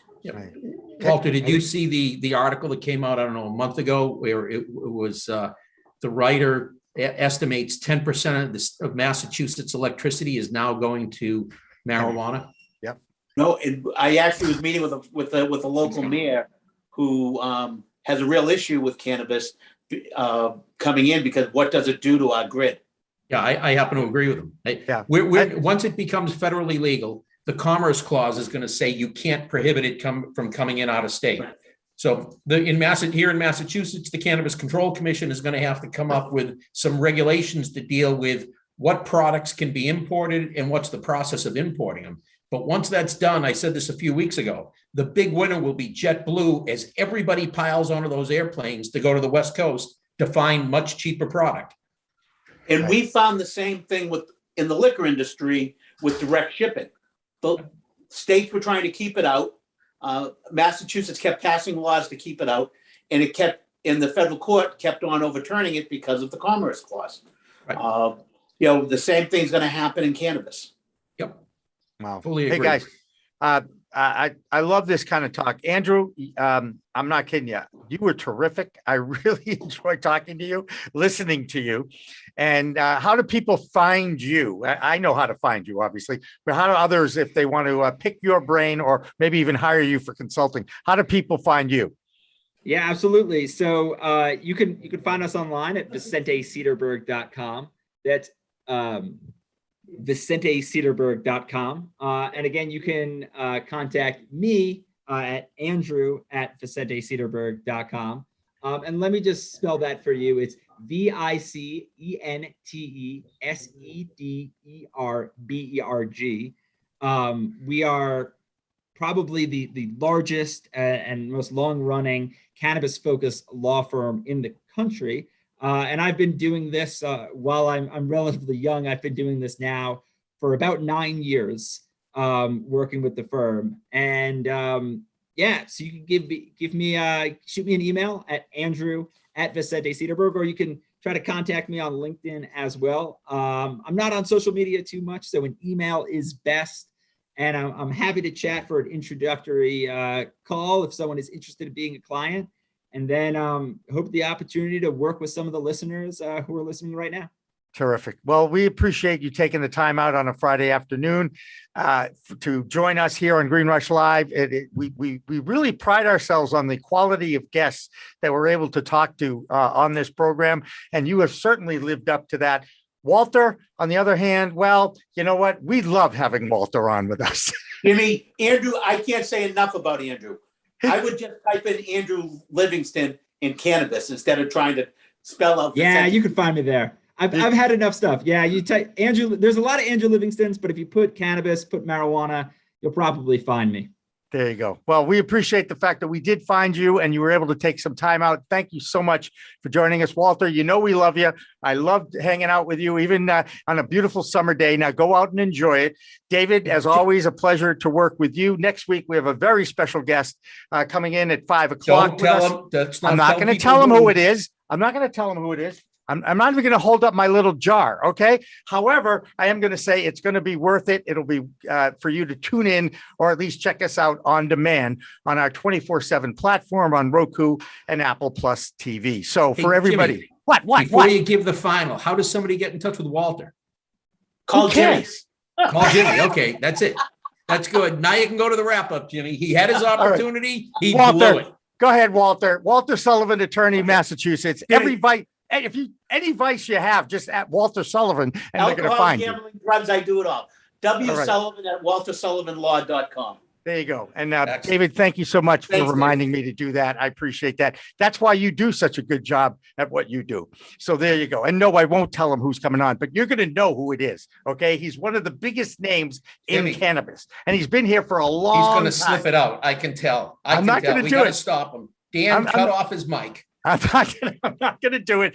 But for everybody here at Pro I gotta Cannabis watch Media, movies then. what's that? Oh, yeah. Oh, now you go. Okay. Anyway, for everybody here at Pro Cannabis Media, remember it's a whole new world of weed out there. Use it responsibly. Thanks for watching. Thanks for listening, and we'll see you next week. Coming up on We Talk News this week, a Senate committee paves the way for veteran access to medicinal cannabis by next year. The Surgeon General urges cannabis reform and says it's time to stop locking people up for weed. The country of Colombia is ready to enter the legal export business, and CBD from cannabis has competition from orange peels. Huh? On We Talk News next. PCM TV is supported by Salient Systems, a world leader in video management security, and by Revolutionary Clinics, a medical dispensary where the patient comes first, and by Accounting Buds, your #1 CPA specialist for the cannabis industry. We are Pro Cannabis Media.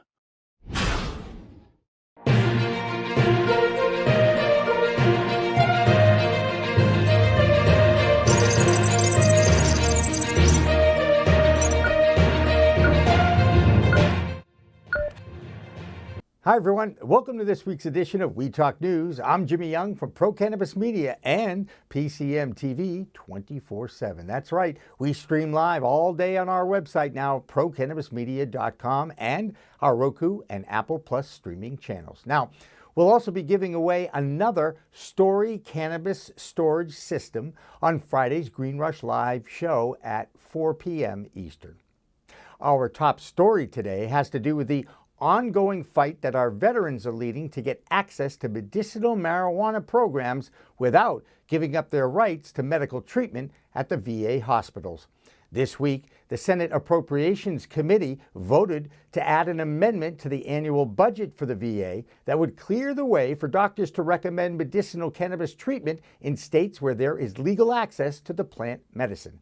Massachusetts veteran Stephen Mandilli of a joint venture has been advocating for this since his addiction to opioids prescribed at the VA hospital.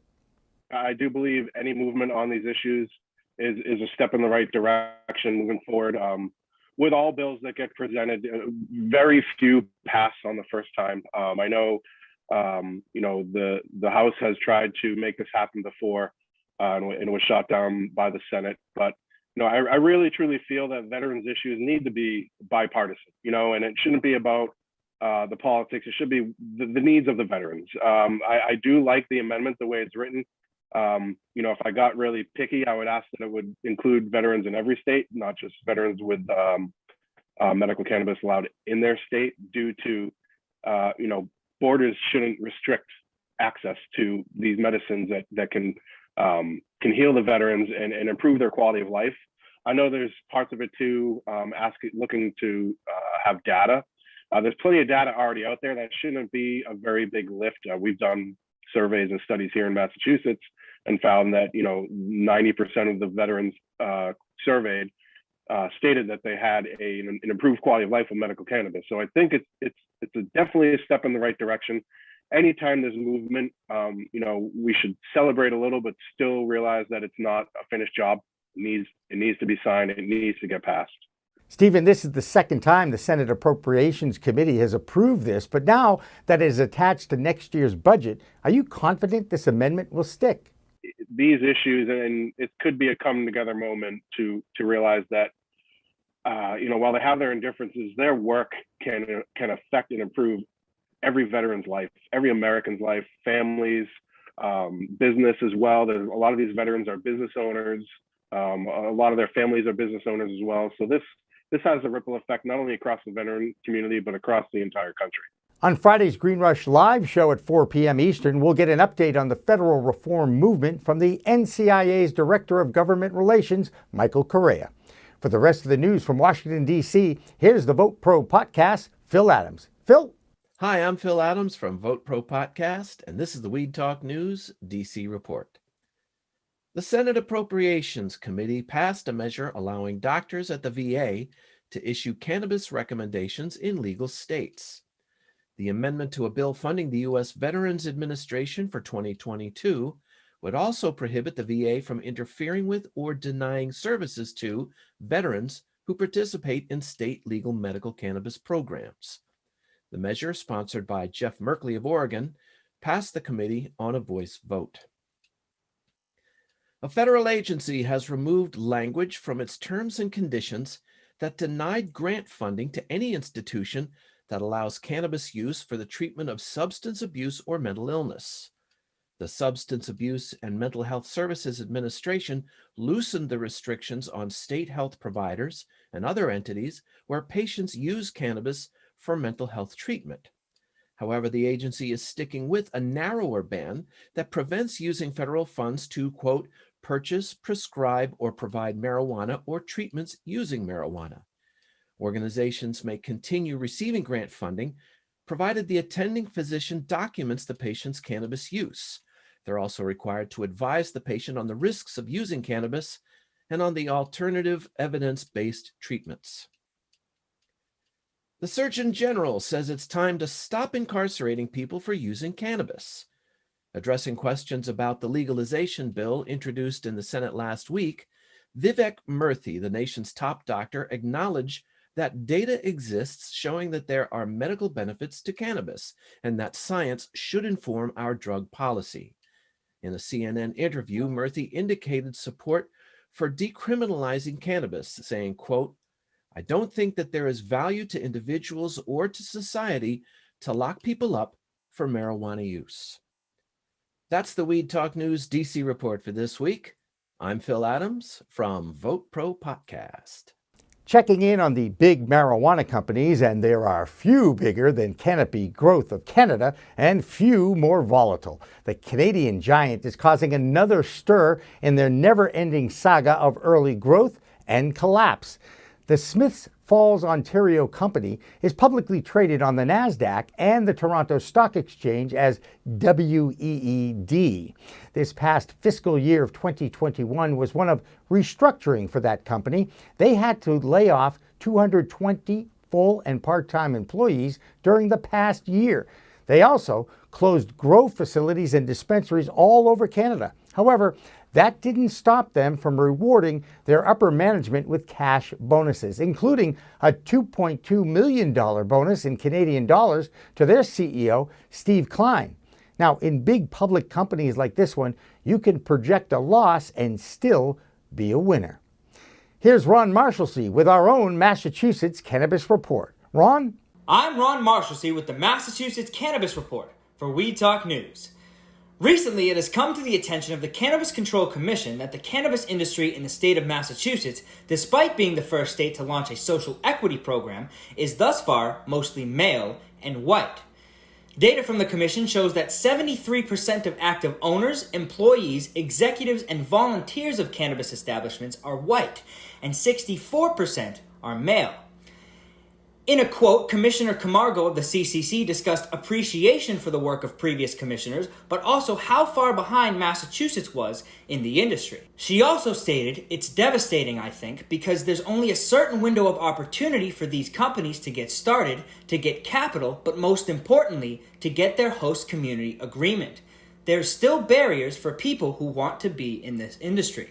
Each cannabis business in Massachusetts is required to create a positive impact plan, such as expungement clinics or mentorships, to benefit areas disproportionately impacted by prohibition, as well as create a diversity plan. However, Camargo notes she noticed some licensees are just checking off the box when it comes to those plans, and that she and the rest of the CCC are planning to take a deep dive on the diversity plans. The Commission is still taking applications through September 17th to be part of the third cohort of the Social Equity Program.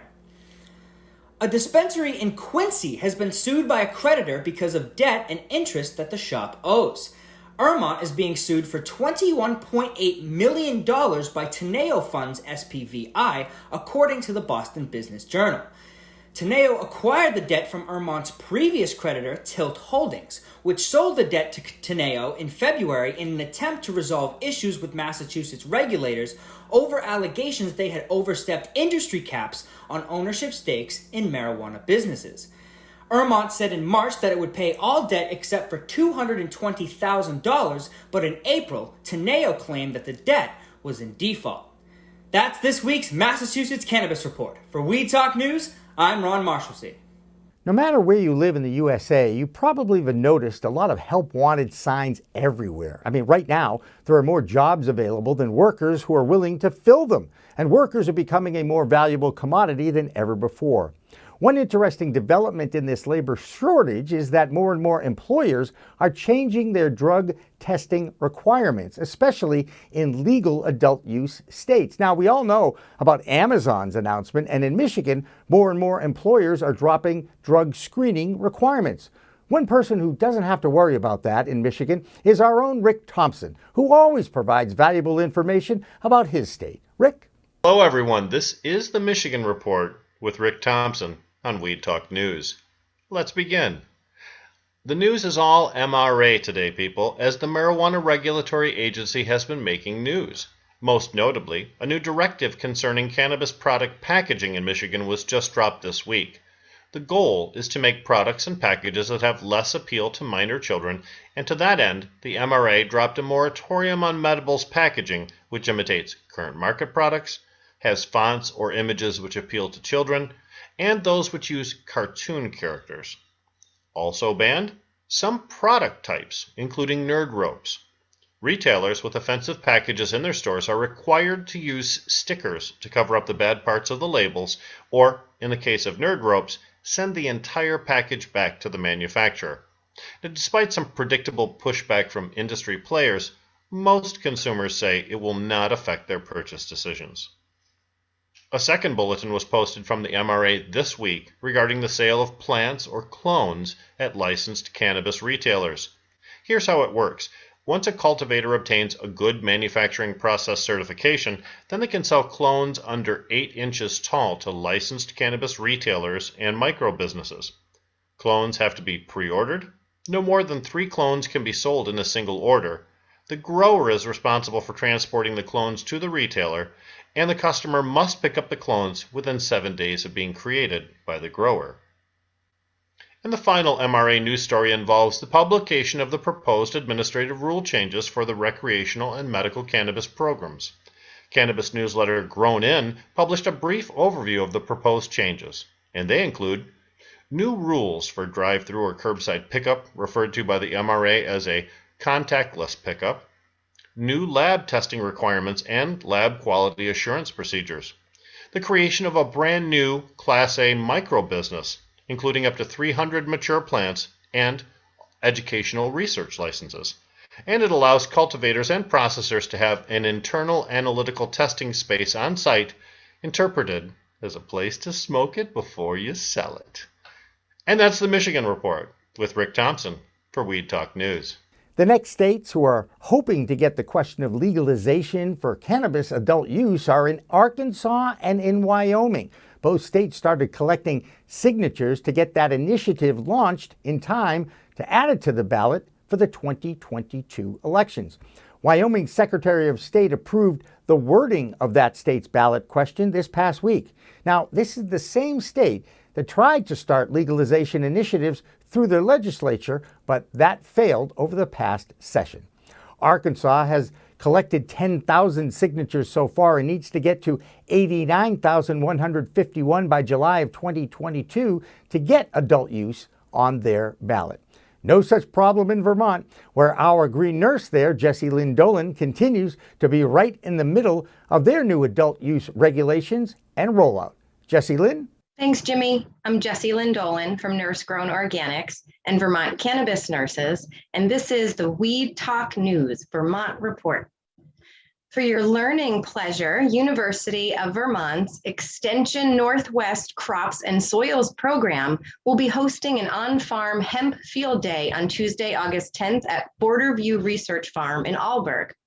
You can see the hemp flower, fiber, and grain trials, hear about the most up-to-date research happening in Vermont, listen to the Agency of Agriculture hemp program statistics, testing, and lab program updates, as well as hearing from hemp seed industry pioneers, Oregon CBD, and Vermont's own Mary Stem Farms.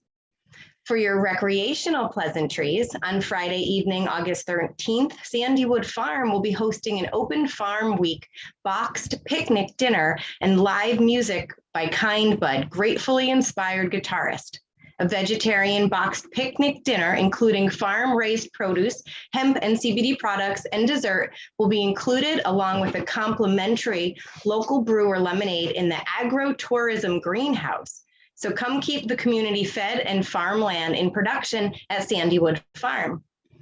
Vermontawana hemp farm tours are now every Saturday until harvest. Tours start at Mike's Tiki Bar in East Burke with a ride to Off-Pist Farm located in Sutton. Their attendees will see an interactive presentation that details how hemp is germinated, planted, treated, harvested, and processed as they tour the fields and greenhouses, followed by snacks, beverages, and complimentary samples of Off-Pist Farm certified organic hemp. That's the Vermont Report. For Weed Talk News, I'm Vermont's cannabis nurse, Jessie Lynn Dolan. Now, if you follow various state initiatives for cannabis reform in different states, every one of them has taken a different path. Take Montana, for instance. That state's voters approved adult use and medical programs on the last election. But now the Department of Revenue in that state is in charge of rolling out the legal sales regulations and program by January of 2022. Some proposals this week regarding advertising and marketing has raised the ire of the new industry. All businesses would be limited to 2 outdoor signs that include risk disclaimers: no billboards, no TV, no radio or print, no social media, and no promotional items.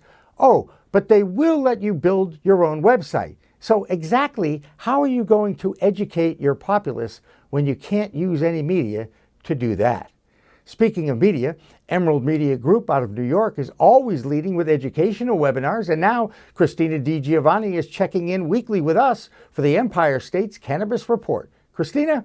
I'm Christina DiGiovanni from Emerald Media Group, reporting for Weed Talk News. In the state of New York, nothing new has really gone on this past week in terms of legalization or future recreational cannabis, but our Governor Cuomo has been making headlines amid sexual harassment allegations brought on by several women. Some might even speculate that cannabis's legalization came suspiciously fast, maybe around the same time that these allegations were coming out. Was it a distraction? I don't know. For Weed Talk News, I'm Christina DiGiovanni. Now, we all know that California, and specifically the Emerald Triangle of the counties in the northern provinces of California, provide 80% of the legacy market for cannabis in the U.S. That's the illegal market, if you will. For years, though, the country of Colombia and Mexico provided the biggest illegal competition in the states. Now, Colombia is going to be entering the legal export market. Decree 811 modified the existing laws there while focusing on the medicinal qualities of the plant and the ability to export that crop to other countries for their medical programs. Colombia's climate, like Humboldt in California, is perfect for growing this plant. But get this, the cost of growing 1 gram of cannabis in the U.S. is between 50 cents to $1. In Colombia, that cost is just 5 cents. This is another reason why so many investors are fascinated with the current Green Rush movement. This week, we welcome a new Cannacaster reporter to our Weed Talk News team. His name is Christopher Smith, and he produces the American Cannabis Report out of California and has been covering that state's industry for the past 6 years. Here's Christopher. I'm Christopher Smith of the American Cannabis Report with the California Roundup for Weed Talk News for August 6th. Let's start with culture. NBA legend Allen Iverson joined Al Harrington's Viola brand as a partner. Viola is the only Black-owned multinational cannabis operator in the entire industry. The Iverson collection launches in California in October. Moving over to cannabis economics, the state of California received $1 billion in cannabis tax revenues last year. Here are 2 examples of why. After initially banning dispensaries from its downtown area, the city of Modesto now sees more revenue from cannabis than from hospitality. So it's launched the Motown Cannabis Pass, Motown Cannapass, a passport to tourism and discounts It's believed to be the first of its kind in the United States. Santa Barbara County has announced its agricultural revenues for 2020. And as usual, strawberries are the top of crop, but cannabis is now number 2, knocking cauliflower, broccoli, and wine grapes off the podium. And one more last word about history. This week is the 84th anniversary of the Marijuana Tax Act of 1937. As with alcohol, the prohibition of cannabis and hemp is the second complete federal failure.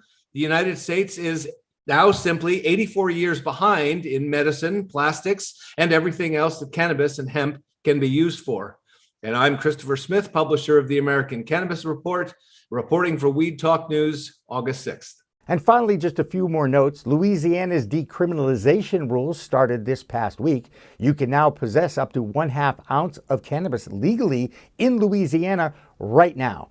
What fun Mardi Gras will be. You think they'll call it Mardi Gras? Ooh, I couldn't help myself, sorry.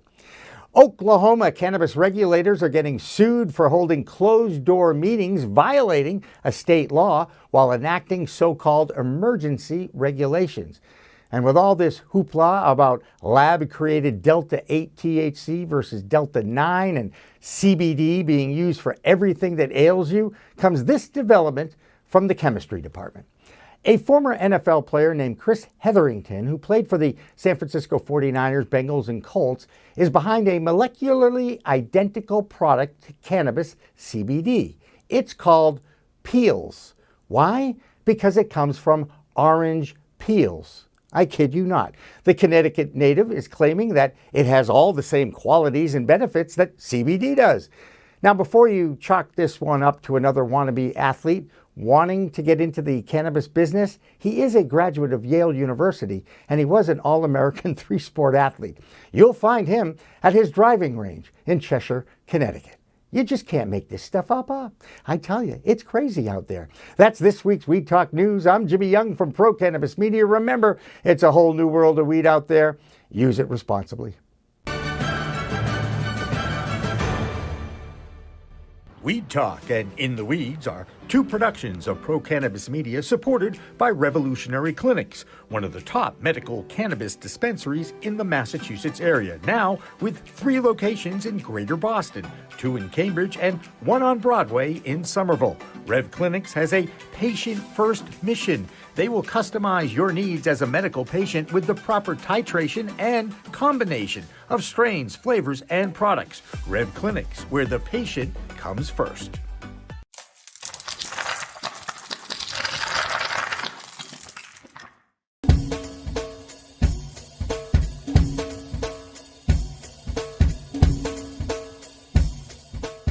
Difference is building a solution for that individual, not just a custom, here's a box, here's a video, here's how you make your VMS. We custom design and custom build every situation for exactly what the customer needs. And we keep the costs low. We have multiple tiers, as far as what you're looking at on the cost side of things. If you want a one-time, where you just pay one initial cost, we have that. If you want to maintain your system and have the highest protection and highest capabilities and highest upgrades at all times, we have different plans for you. But we scale it so it's scalable and affordable 100%.